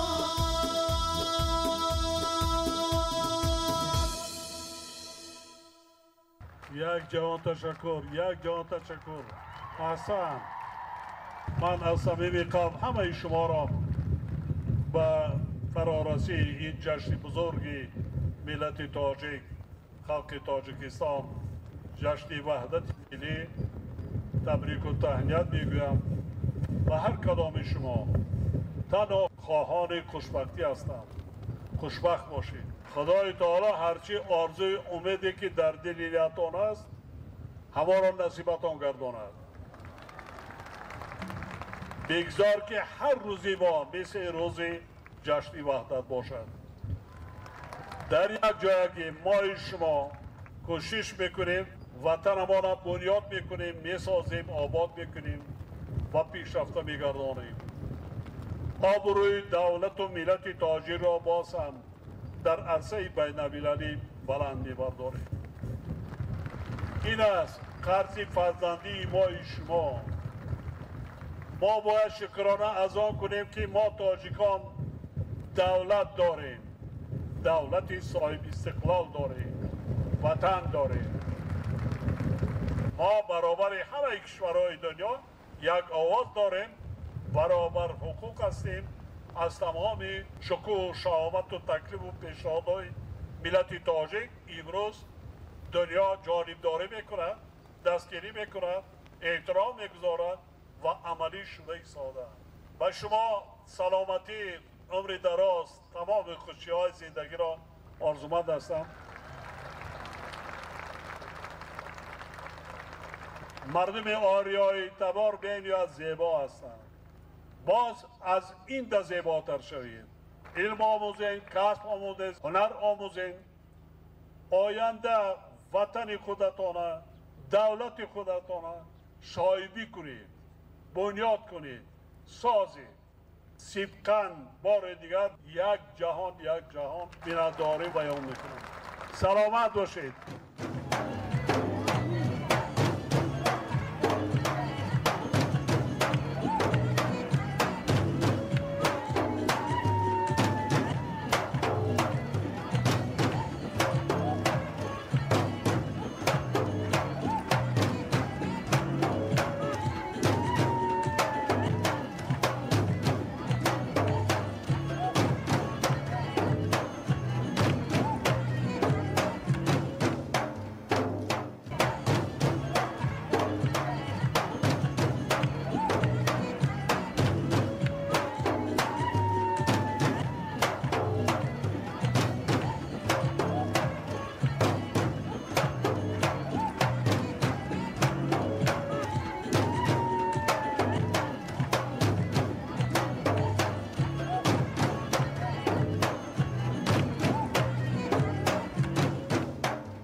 فراگیری با تعلیم تا مکتبی از جمله هدفهای اساسی حکومت کشور محسوب می‌یابد. در ناحیه رشقلعه 2 کودکستان مورد استفاده قرار گرفته، حالا ساختمان یک مؤسسه تا مکتبی دیگر ادامه دارد. گزارش در این خصوص. در دهه بودم ناحیه رشقلعه مؤسسه تا مکتبی رقم 2 مورد استفاده قرار گرفت. کودکستان در دایره تطبیق نقشه چهاربینی‌های جشن 35 سالگی استقلال دولتی از جانب مقامات اجرایی حکومت دولتی ناحیه در یکجایی با ساکنان دهه ساخته شده، دارای شرایط زمانوی برای به تعلیم تا مکتبی فرا گرفتن نورسان میباشد. اساسگزار صلح و وحدت ملی پیشوای معظم ملت پرزیدنت جمهوری تاجیکستان ساحه معارف را در مد اول میگذارد و ما جوانان، ما آموزگاران سیاست پیش گرفته پیشوای معظم ملت را سرمشق کار خود نموده نسل نورس را باید در رویه انسان دوستی، افتخار وطنداری، محبت به وطن تربیت نماییم و برای گلگل شکوفایی وطن عزیزمون ما باید همیشه سهمگزار باشیم. دهه بودم در بلندکوه واقع است. مورد استفاده قرار گرفتن مؤسسه تا مکتبی امکان فراهم آورد که فرزندان ساکنان این دهه دوردست در شرایط معاصر به آموزش فرا گرفته شوند. ضمن افتتاح بنای تعلیمی پایداری استقلال دولتی و سیاست سازنده رهبر دولت اساس رشد سوهای اقتصادی و اجتماعی و بهشوی سطح زندگی مردم ارزیابی گردید. در مجموع در کودکستان دهه بودم با نظرداشت طلبات تا 30 نفر به تعلیم تا مکتبی فرا گرفته می شوند. دهه بادام در یک موضع بلندکوه جایگیر است. تا حالا در اینجا یگان مؤسسه تا مکتبی وجود نداشت. اکنون در اینجا برای ما چنین یک مؤسسه نوی زمانوی ساخته و استفاده دادند. ما کوشش میکنیم که کودکان را خوب تربیت کنیم و در رشد ساحه معارف سهمگزار باشیم. گذاشتن مشغولیت‌های عملی، آموزش پیوسته و تحکیم مهارت امکان می‌دهد که کودکان از خردی در روحیه علم آموزی و خویشتن‌شناسی به کمال رسند و آینده همچون جوانان لیاقتمند برای دولت و ملت خدمت نمایند. مؤسسه تا مکتبی در دهه بودم جماعت دهات قربانشاه گدالی ناحیه رشقلعه دارای 4 حجره بوده، مطابق با طلبات مجهز گردانیده شده است. هم از برکت استقلال و صلح و وحدت است. ما هزار رحمت میگوییم از تمام جماعت قشلاق برای پرزیدنت مملکت، پیشوای ملت، اساسگزار صلح و وحدت که در پرتو همین صلح و وحدت ما چنین صاحب یک مؤسسه شدیم. با جوانان مصلحت کردیم ما باید در اینجا باید یک میدانچه دیگر می سازیم و باز یک همین بنگاه طبیعی.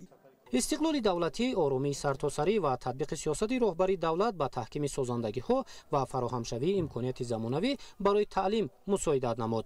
مثال این بنیاد کودکستان در دهه بودم ناحیه رشقلعه. تا امروز در ناحیه رشقلعه یک تا مؤسسه تا مکتبی فعالیت داشت و امروز در ناحیه رشقلعه 2 تا مؤسسه تا مکتبی به استفاده داده شد.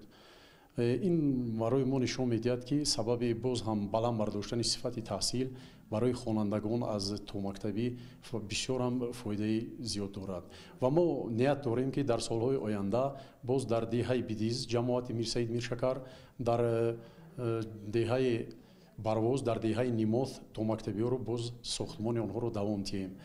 همچنین در دهه ریجز ناحیه روشقلا بینای نوی مؤسسه تومکتبی رقم 3 مورد استفاده قرار گرفت. انشاءات نو دارای امکانات مساعد برای به تعلیم فرا گرفتن نورسان میباشد. تا این وقت در این دهه دوردست ناحیه روشقلا مؤسسه تومکتبی نبود و بنیاد انشاءات ساحه معارف از متحدی، دستگیری سیاست سازنده رهبر دولت و سهمگذاری فعالانه ساکنان محلی در کارهای آبادانی شهادت می‌دهد. در جماعت دوردست ناحیه روشقلا، جماعت دهات سجد، هنوز یگان کودکستان وجود نداشته بود. امروز خرسند از آن هستیم که یک کودکستان با شمت با تمام شرایط ها به استفاده داده شده. با خوانش خوب، آداب نیک و منت حلال، وطن عزیزمان بازم آباد میکنیم. فراگیری به تعلیم تومکتبی از جمله مهمترین تدبیرهای به حساب می رود که از جانب حکومت کشور با فراهمسازی شرایط نورسان هرچی بیشتر به آموزش فرا گرفته می شوند. مؤسسه تعلیمی تومکتبی دهه ریجز برای 30 نفر پیش بینی شده است. افتتاح انشاءات ساحه معارف فرح و خوشحالی را افزون گردانید و با استفاده از همین امکانات سویه دانش نورسان بلند برداشته می شود. کودکستان در دهه ریجز جماعت دهات سجد ناحیه روشقلا دارای 3 حجره می باشد. یک کودکستان تعلیمی در دهه دوردست ناحیه ساخته و به استفاده داده شد. مؤسسه تومکتبی در دهه ریجز با تمام شرایط ساخته شده در دوران 35 سالگی استقلالیت دولتی جمهوری تاجیکستان به استفاده داده شد. اولا از نام خودم و بعدا از نام خرد و کلان ساکنان این دهه به پرزیدنت جمهوری تاجیکستان محترم امام علی رحمان منتداری خود را بیان می نمایم. از دستگیرهای غمخوارانه جناب حالی منتداریم برای کودکان ما یک کودکستان زمانوی با تجهیزات‌های زمانوی به استفاده داده شد و در برابر این یک بنگاه طبی با تجهیزات‌های زمانوی به استفاده داده شد. از غمخوارهای مهربانانه جناب حالی منتداریم.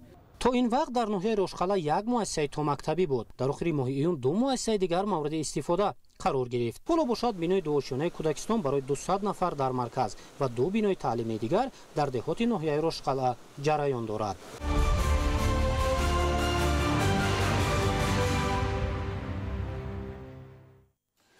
در ناحیه روشن نیز در دایره سفر کاری پرزیدنت جمهوری تاجیکستان پیشوای ملت محترم امام علی رحمان به شهر نویای ولایت مختار کوهستانی بدخشان یکچند انشاءات ساحه گوناگون مورد استفاده قرار داشت. در حاشیه سفر کاری پرزیدنت جمهوری تاجیکستان به شهر و ناحیه‌های ولایت مختار کوهستانی بدخشان در ناحیه روشن انشاءات مهمی جشنی به مناسبت 28 سالگی روز وحدت ملی مورد استفاده قرار گرفتند.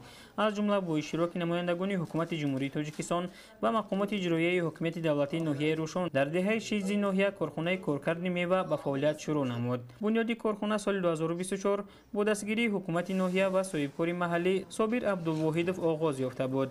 ارزش لایحه‌ای انشاءات 300,000 سومانی بوده. در آن چند نفر صاحب جای کار گردیدند. طبق معلومات اقتدار لایحه‌ای کارخانه در یک سال بندوبست 15 تن میوه خشک می باشد. با فعالیت شروع کردن کارخانه طلبات اهالی ناحیه روشن و شهر و ناحیه‌های ولایت مختار کوهستانی بدخشان با میوه خشک تامین می گردد. در حاشیه سفر کاری سرور دولت محترم امام علی رحمان در دهه پسخوف ناحیه روشن کارگاه دوزندگی به فعالیت شروع کرد. این شعار در دایره کارهای آبادانی و سازندگی به استقبال جشن 35 سالگی استقلالیت دولتی در روزهای تجلیل از جشن وحدت ملی در دهه پسخوف ناحیه روشن مورد استفاده قرار گرفت. کارخانه از جانب ساکن محلی امام نظرف با خرج 100,000 سومانی ساخته شده است. با فعالیت شروع کردن کارخانه دوزندگی باعث خوشحالی ساکنان دهه پستخوف مخصوصا زنان هنرمند شد، زیرا در آن چند نفر زنان و جوان دختران صاحب جای کاری دائمی گردیدند. کارگاه دوزندگی دارای ماشین‌های درزدوزی زمانوی بوده، موافق فرمایش مشتریان دوخت لباس‌ها را به راه می‌ماند. همچنین در مرکز ناحیه بینای مؤسسه دولتی مکتب مخصوص ورزشی ناحیه روشن بعد از تعمیر و نوسازی مورد استفاده قرار گرفت. در این مؤسسه برای جوانان گوشه ایجادی تشکیل شده است.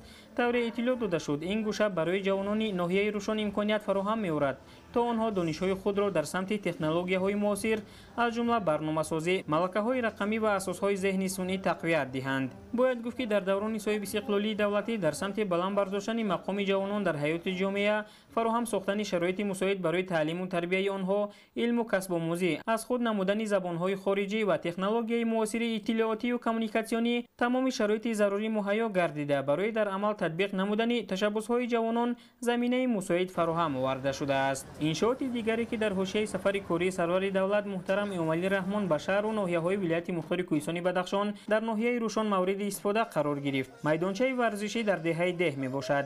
مساحت میدانچه 1035 متر مربع بوده. آن از طرف مقامات اجرایی حکومت دولتی ولایت مختار کوهستانی بدخشان، مقامات اجرایی حکومت دولتی ناحیه روشن و سهم جامعه ساخته شده است. ارزش لایحه‌ای انشاءات 600,000 سومانی بوده. آن برای بازی‌های گوناگون ورزشی از جمله فوتبال و والیبال موافق است. در همین مراسم به یک قطار فعالان دهه و جوانان نورسان از نام پیشوای ملت محترم امومالی رحمان تحفه‌های ادانت تقدیم کرده شد.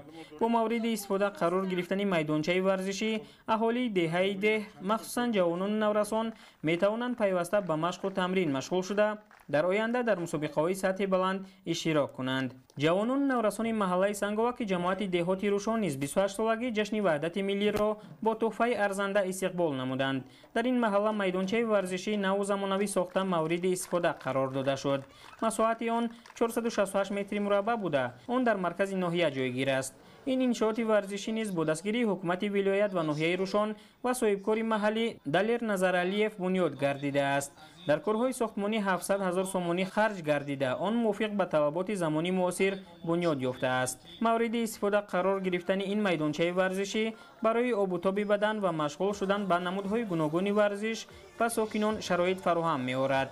در حوزه سفر کاری پرزیدنت جمهوری تاجیکستان پیشوای ملت محترم امومالی رحمان به شهر و ناحیه‌های ولایت مختار کوهستانی بدخشان در ناحیه روشن یک قطار انشاءات مهمی جشنی مورد استفاده قرار گرفت. قسمی از این انشاءات‌ها در وادی برتنگ دوردست‌ترین دهات ناحیه ساخته به استفاده داده شدند. در مراسم بهره برداری قرار گرفتن انشاءات‌ها در این وادی نمایندگان حکومت جمهوری تاجیکستان و مقامات اجرایی حکومت دولتی در ناحیه روشن اشتراک نمودند. در روزهای تجلیل از 28مین سالگرد جشن وحدت ملی، ساکنان دهه ابشار و جماعت سوناب صاحب بنگاه طبی نو گردیدند. ساختمان بنگاه طبی ماه اپریل سال روان با دستگیری حکومت جمهوری تاجیکستان آغاز گردیده. ارزش لایحه‌ایش 300,000 سومانی می باشد. بنگاه طبی از 2 اتاق کاری عبارت بوده. در آن چند نفر با جای کاری دائمی تامین کرده شدند. بنگاه سلامتی یبشار رو که شدیم در حالت صدمه‌ای بود. در مدت چند سال امسال با شرف وحدت ملی ما بنگاه رو از نو به استفاده دادیم که برای ما یک پیشروی در ساحه تندرستی هست. از این من همچون طبیب خیلی خرسند هستم. آرزوی آن را دارم که در تاجیکستان ما دائم صلح باشد. بنگاه نوی طبی در دهه ابشار و ناحیه روشن با تجهیزات زمانوی تامین کرده شده است و در آن برای رسانیدن کمک اولیه طبی به بیماران شرایط فراهم می باشد. از این به بعد در این بنگاه طبی متخصصان صاحب به اهالی این دهه دوردست‌ترین خدمترسانی خوب و با صفت طبی را به راه خواهند ماند. ساکنان دهه بردره ناحیه روشن نیز جشن وحدت ملی را با تحفه ارزنده استقبال گرفتند. در این دهه یک تالار ورزشی گشوده شد که برای مشغول شدن جوانان نورسان به ورزش پیش بینی شده است. ساختمان تالار ورزشی دهه بردره در مساحت 63 متر مربع سال 2023 آغاز گردیده بود. بنیاد انشاءات ساحه ورزش با دستگیری حکومت مملکت، مقامات اجرایی حکومت دولتی ناحیه روشن و سهم جامعه آغاز شده. آن در مدت کوتاه قامت افراخته است. ارزش لایحه‌ای انشاءات 500,000 سومانی می باشد. در جهان معاصر یکی از عامل‌های مهم معرفی دولت و ملت ساحه ورزش به حساب می رود. این انشاءات ورزشی برای مشق و تمرین، پیشبرد طرز حیاتی سالم و آب و تاب جسمانی نورسان و جوانان پیش بینی شده، تقویت بخشنده غمخوری‌ها برای نسل آینده سازی ملت می باشد. با مورد استفاده قرار گرفتن تالار ورزشی، جوانان نورسان وادی برتنگ امکان پیدا می کنند که در آن به مشق و تمرین مشغول شوند و برای اشتراک در مسابقه‌های ورزشی سطح بلند آمادگی گیرند. انشاءات دیگری جشنی در وادی برتنگ مهمانخانه نو زمانوی میباشد که به استقبال 28 سالگی روز وحدت ملی در دهه بسیط مورد استفاده قرار داده شد. این مهمانخانه از جانب ساکنین محلی نیازبکوف ساخته شده است. در کارهای ساختمانی بیش از 200,000 سومانی خرج گردیده است. بنای مهمانخانه از 2 آشیانه عبارت بوده 4 حجره را در بر میگیرد. مهمانخانه در دهه بسیط برای خدمت رسانی سیاحان داخلی و خارجی پیش بینی شده میتواند در یک وقت تا 10 مهمان را قبول کند. باید گفت که وادی برتنگ ناحیه روشن طبیعت رنگین و جالب داشته همه ساله شماره سیاحانی که به اینجا میآیند میافزاید. از این رو بنیاد انشاءات ساحه به منفعت بوده برای جلب جهانگردان به تاجیکستان و رشد سیاحی مساعدت فعال خواهد کرد. سیاحی یکی از سمت‌های افضلیت‌ناک سیاست حکومت جمهوری تاجیکستان محسوب یافته تحت توجه رهبریت عالی مملکت قرار دارد. همین است که در دوردستترین ناحیه‌های جمهوری انشاءات ساحه سیاحی بنیاد کرده می‌شوند. در حاشیه سفر کاری پرزیدنت جمهوری تاجیکستان محترم امومالی رحمان به شهر و ناحیه‌های ولایت مختار کوهستانی بدخشان در وادی برتنگ باز یک انشاءات دیگر بنای بنگاه سلامتی دهه اجیرخ قامت افراخت. این رویداد را ساکنان دهه با فرح و شادی قید نمودند، زیرا اجیرخ در این وادی یگانه دهه بود که بنگاه سلامتی خود را نداشت و ساکنانش مجبور می‌شدند که به بیمارخانه منطقوی که در دهه بسیط جایگیر است برای طبابت روند. حالا باشد در بنگاه طبی متخصصان ساحه به آنها خدمت می‌رسانند. تمام شرایط‌ها برای کمک اولیه طبی وجود دارد. سالهای پیش از نداشتن بنگاه سلامتی اذیت می‌کشیدند. تا همین سال در دهه هجیر خانه سلامتی وجود داشت. بنگاه نداشتیم و حاضر هست خرد تا بزرگ کمک اولیه طبی گرفته می‌تواند. باید گفت که رشد ساحه تندرستی و بهترسازی صفت خدمت رسانی طبی به اهالی از هدف‌های محوری در سیاست پیشگرفته حکومت جمهوری تاجیکستان بوده. محض با همین مقصد در دوردستترین دهه‌های مملکت چنین بنگاه‌های سلامتی زمانوی ساخته به استفاده داده می‌شوند.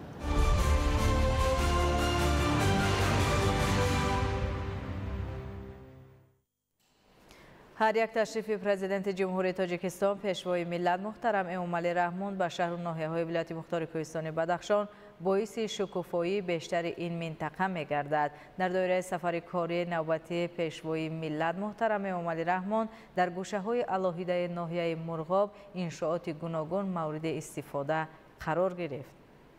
حفظ اجتماعی اهالی و سالمی جامعه یکی از سمت‌های اساسی سیاست دولتی حکومت جمهوری تاجیکستان خصوصا زیر توجه سرور دولت محترم امومالی رحمان قرار داشته در این زمینه اهالی با انفراستراکچور ضروری تامین می‌گردد. همین است که در دوره سفر کاری اساسگذار صلح و وحدت ملی پیشوای ملت پرزیدنت جمهوری تاجیکستان محترم امومالی رحمان به شهر و ناحیه‌های ولایت مختار کوهستانی بدخشان همزمان با اشتراک نمایندگان حکومت مملکت در دهه گلزار جماعت دهاتی رنگکول ناحیه مرغاب بنگاه طبی به استفاده داده شد. گفته می شود که شماره اهالی دهه گلزار 361 نفر را تشکیل داده ساکنان از بنیاد بنگاه طبی با خوشنودی استقبال نمودند. باعث خوشنودی است که در دوره سفر کاری اساسگذار صلح و وحدت ملی پیشوای ملت پرزیدنت جمهوری تاجیکستان محترم امومالی رحمان به شهر و ناحیه‌های ولایت مختار کوهستانی بدخشان یکی از کلانترین نیروگاه آفتابی در جمهوری تاجیکستان که در جماعت دهاتی علیچار ناحیه مرغاب جایگیر است با اقتدار 2.8 مگاوات و با نصب ذخیره انرژی 1.4 مگاوات ساعت و در دهه گلزار جماعت دهاتی رنگکول با اقتدار 450 کیلووات و باتری ذخیره انرژی 220 کیلووات ساعت ساخته به استفاده داده شد. کارهای ساختمانی سال 2024 آغاز گردیده در مدت کوتاه با نصب تجهیزات معاصر و پیشرفته به انجام رسانیده شد. قابل ذکر است که تامین اهالی با نیروی برق زیر توجه حکومت مملکت قرار داشته در این سمت تدبیرهای موثر اندیشیده می شود. با فعالیت آغاز نمودن چنین نیروگاه‌ها در زمینه اقدام‌های سازنده پرزیدنت جمهوری تاجیکستان محترم امومالی رحمان عملی گردیده بهره تامین شرایط ارزنده ساکنان ناحیه تکانی جدی می‌بخشد. علاوه بر این نیروگاه آفتابی در دهه برونکل با اقتدار 565 کیلووات با نصب ذخیره انرژی 360 کیلووات ساعت به استفاده داده شده است. طبق نقشه تا سال 2026 همه جماعت‌های دهاتی ناحیه مرغاب پوره با برق تامین می‌گردند.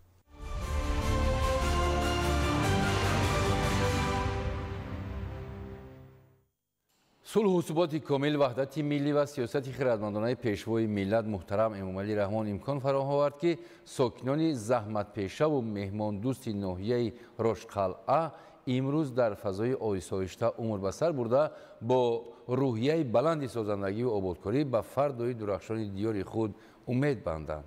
در پرتو این آرامی کامل و شرایط مساعد زندگی ساکنان ناحیه با احساس بلندی و تندرستی برای پیشرفت ساحه‌های مختلف سهم می‌گذارند.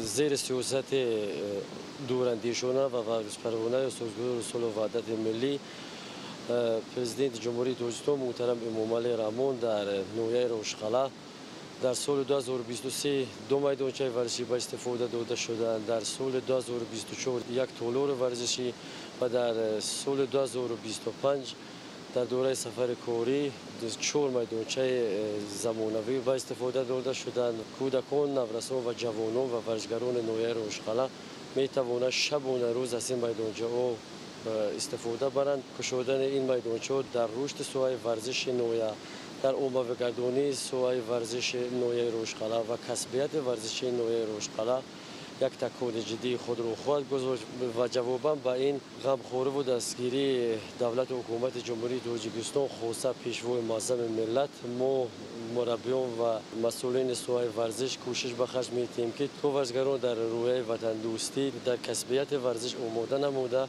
پرچم دولتی جمهوری تاجیکستان را در مسابقات بین المللی پرافشان نموده سرود ملی تاجیکستان صدا خواهد داد. ناحیه روشقلا از فیض و برکت وحدت ملی و با دستگیری بیوسته اساسگذار صلح و وحدت ملی پیشوای ملت پرزیدنت جمهوری تاجیکستان محترم امامعلی رحمان با یکی از ناحیه‌های ترقی کرده مبدل گشته کارهای سازندگی و بنیادکاری در آن با مرام ادامه دارند. امروز ساکنان سربلند ناحیه روشقلا از این کارهای سازندگی و بنیادکاری و رشد بی‌میلان این ناحیه که امروز با یکی از گوشه‌های بیشتوسو مبدل گشته است می‌فخرند و می‌بولند، زیرا با دستگیری روبر دولت و با هر یک سفر کاری پیشوای معظم ملت که به ولایت مختار کوهستان بدخشان من جمله به ناحیه روشقلا سفر کاری انجام میدن، البته کارهای سازندگی و بنیادکاری در آن به وقوع می‌پیوندند. با تلاش‌های اساسگذاری صلح و وحدت ملی پیشوای معظم ملت پرزیدنت جمهوری تاجیکستان محترم امامعلی رحمان وطن عزیزمان گل شکوفان گشته ایستاده است. اگر ما به ناحیه روشقلا نظر افکنیم آن نیز روز از روز گل شکوفان گشته ایستاده است. این آبادی که امروز در ناحیه روشقلا رفته ایستاده است، این پیشروی که امروز در ناحیه روشقلا رفته ایستاده است، همه این سهم پیشوای معظم ملت می باشد. انا این است وحدت ملی، این است صلح و صلاح. پیشوای معظم ملت بانوان و زنان را خیلی دستگیری میکند و در ناحیه روشقلا نیز این عملی گشته ایستاده است و در اینجا این برنامه ها و استراتژی هایی که از طرف حکومت جمهوری تاجیکستان را اندازی شدند و این در ناحیه روشقلا نیز عملی گشته ایستاده است. یعنی در ناحیه روشقلا 13,000 زن زندگی میکنند. در همه ساحه‌های خواجگی خلق زنان کار و فعالیت نموده ایستادند و از آنها در ساحه خدمت دولتی 10 نفر همچون رهبر کار و فعالیت میکنند و در همه ساحه‌های خدمت دولتی زنان فعالیت خوب را نشان داده ایستادند. برای همگان معلوم است که ما ناحیه روشقلا را ناحیه استقلالیت هم میگوییم، خطا نیست، چون که تمام پیشروی و تمام رشد ناحیه روشقلا در دوره استقلالیت به چشم نظر میرسد و امروز به همگان معلوم است که ناحیه روشقلا تماما سیمای خود را دیگر کرده است. این همه خوشبختی و برکت وحدت و استقلالیت می باشد. ما با چنین حرکت، با چنین رشد همچون در سایه معارف بلند برداشتن صفت تحصیل حرکت‌های زیاد رو پیشبری می نماییم.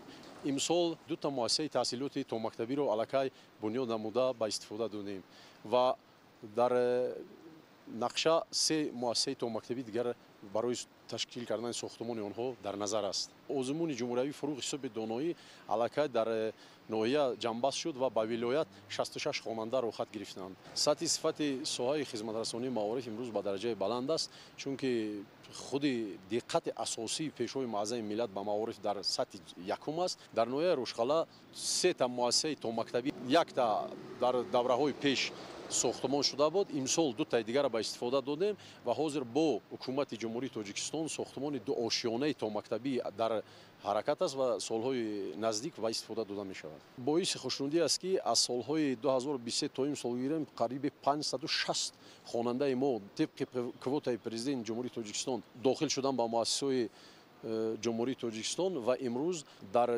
ноҳияи Рошқала қариби 90% онҳо кору фаъолият доранд.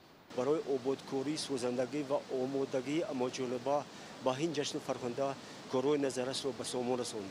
нақшаи чорабино аз 206 банд асосӣ иборат буда арзиши умумии он 1 миллиард 8 миллион 896 ҳазору 800 сомониро ташкил медиҳад. нақшаи чорабино аз рӯи СОАО бошад бандҳои зериро дар бар мегиранд. бинои маъмури 8 банд, алоқа 2 банд, барқ 4 банд, маориф 32 банд, оби нӯшокӣ 24 банд, оби полисӣ 15 банд, рова кӯпрукҳо 23 банд, саноат 6 банд, фарҳанг ва тандурустӣ 18 банд, нақлиёт 1 банд, соҳил мустаҳкамкунӣ 5 банд, кишоварзӣ 33 банд, маишӣ 3 банд, варзиш 25 банд ва соҳибкорӣ бошад 5 бандро дар бар мегиранд. аз ин шумора ба ҳолати 1 июни 2025 дар 124 банд ба маблағи 140 миллион 589 ҳазор сомонӣ иҷро гардида, дар 22 банди дигар бошад ба маблағи 490 361 ҳазор сомонӣ бошад корҳои сохтмонӣ идома ва дар 60 банди дигар муддати иҷроашон дар солҳои 2024 ва 2026 ба нақша гирифта то ба ҳолати 1 июни 2025 60% корҳои сохтмонӣ ба иҷро расонда шуданд.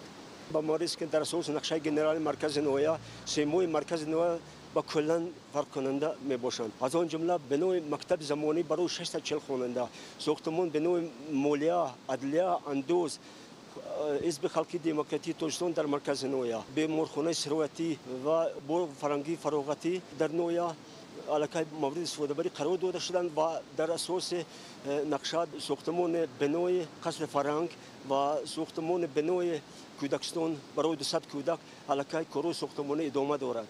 мо сокинони ноҳия хушҳол аз онем ки бо ташрифи пешвои миллат дар ноҳия чандин корхонаҳо бунёд гашт. ноҳияи мо сол ба сол мешукуфад. ба хусус қадами пешвои миллат дар ноҳия баракат эдо мекунад.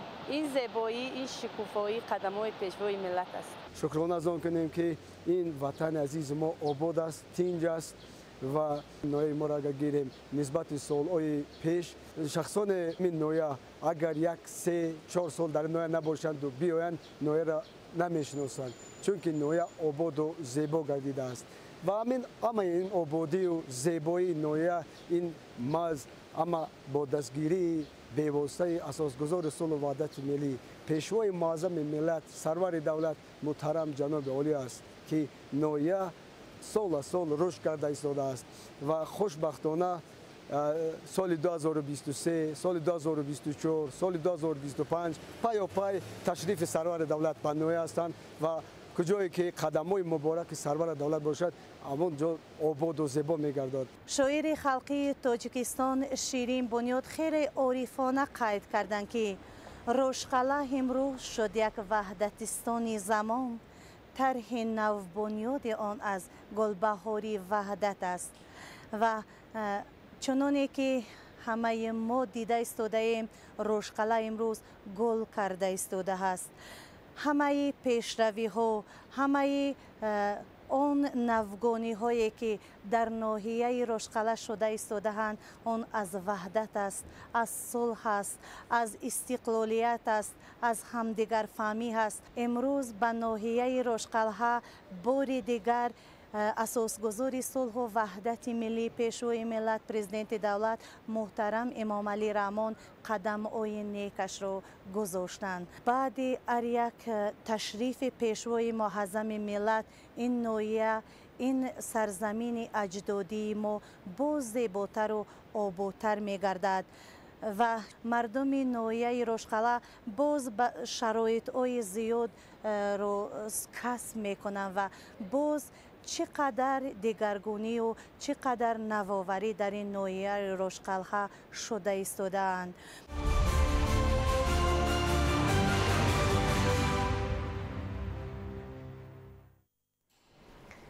баъд аз 11 сол бо дастгирӣ ва роҳнамоиҳои президенти ҷумҳурии Тоҷикистон пешвои миллат муҳтарам Эмомалӣ Раҳмон нахустин парвоз дар масири Душанбе Ванҷ Душанбе انجام داده شد. هواپیمای ان 28 امکانیت دارد که در یک هفته یک مرتبه به ساکنان و سیاحان داخلی و خارجی خدمت رسانی نماید. زایشات تقای مرادزاده گزارش می‌دهد.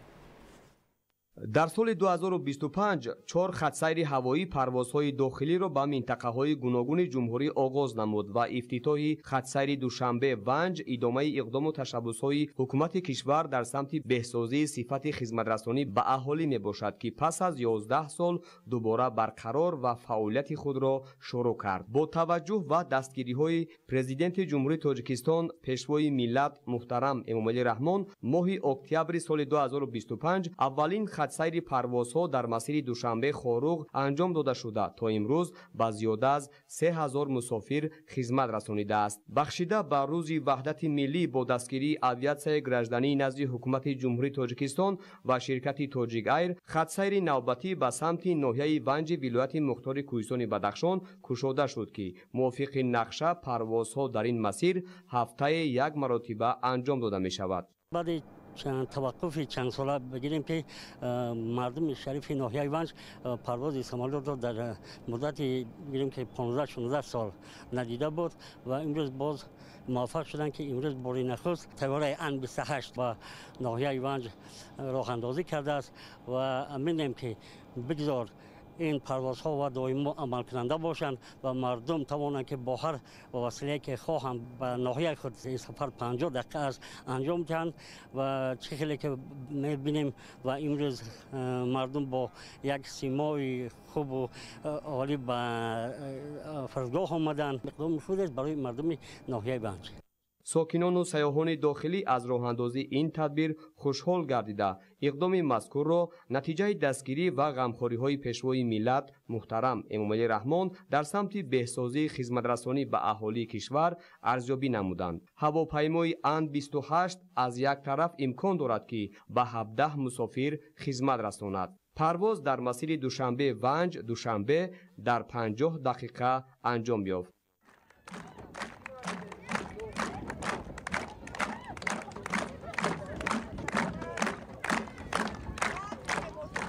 در فرودگاه ناحیه ونج ولایت مختار کوهستان بدخشان نمایندگان مقامات اجرایی حاکمیت دولتی ناحیه، ساکنان و جوانان و اهل فرهنگ اولین مسافران خطسیر دوشنبه ونج را با خوشنودی استقبال گرفتند.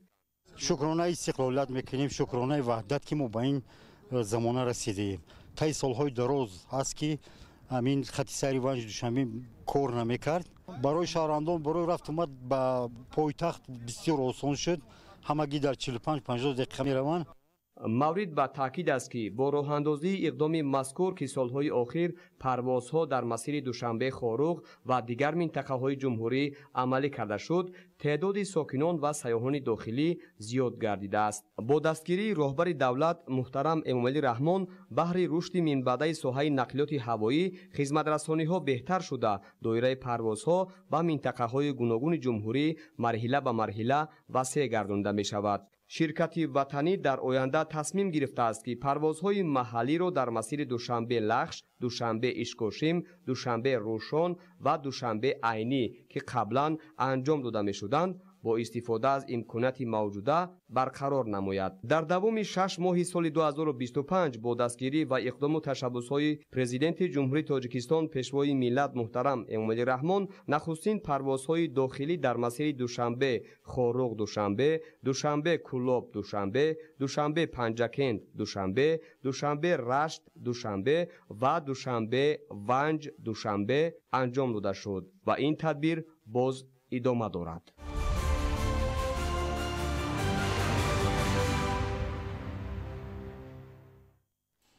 بیننده های گرامی، چنین بودن خبرهای برای این ساعت آماده شده. سلامت باشید.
ассалому алайкум бинандаҳои азизи гиромӣ. барномаи тилиётии ахборро аз телевизиони тоҷикистон манзури шумо менамоям бинандаҳои азиз. 26 июн президенти ҷумҳурии тоҷикистон пешвои миллат муҳтарам эмомалӣ раҳмон дар доираи сафари корӣ ба шаҳру ноҳияҳои вилояти мухтори кӯҳистони Бадахшон ба ноҳияи Рӯшон ташриф оварданд. 26 июн президенти ҷумҳурии тоҷикистон пешвои миллат муҳтарам эмомалӣ раҳмон дар доираи сафари корӣ ба шаҳру ноҳияҳои вилояти мухтори кӯҳистони Бадахшон ба ноҳияи Рӯшон ташриф оварданд. дар фурудгоҳи муваққатии ноҳия меҳмони олиқадр муҳтарам эмомалӣ раҳмонро роҳбарият ва сокинону аҳли фарҳанги ноҳия самимона ва бо шодиву сурур истиқбол гирифтанд. бар шумо эй пешвои тоҷикон бо эҳтиром сулҳу ваҳдат кардаи тақдим бар халқи азиз тоҷикистон ваҳдатистон гаштааст, ҷаннат осо мулки рӯшон гаштааст. бо ҳидоятҳои пешвои кабир меҳани мо чун гулистон гаштааст. хуш омадед пешвои муаззами миллат.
بر دیارم نوری رحمان آمده، نزد ما با چهره خندان آمده.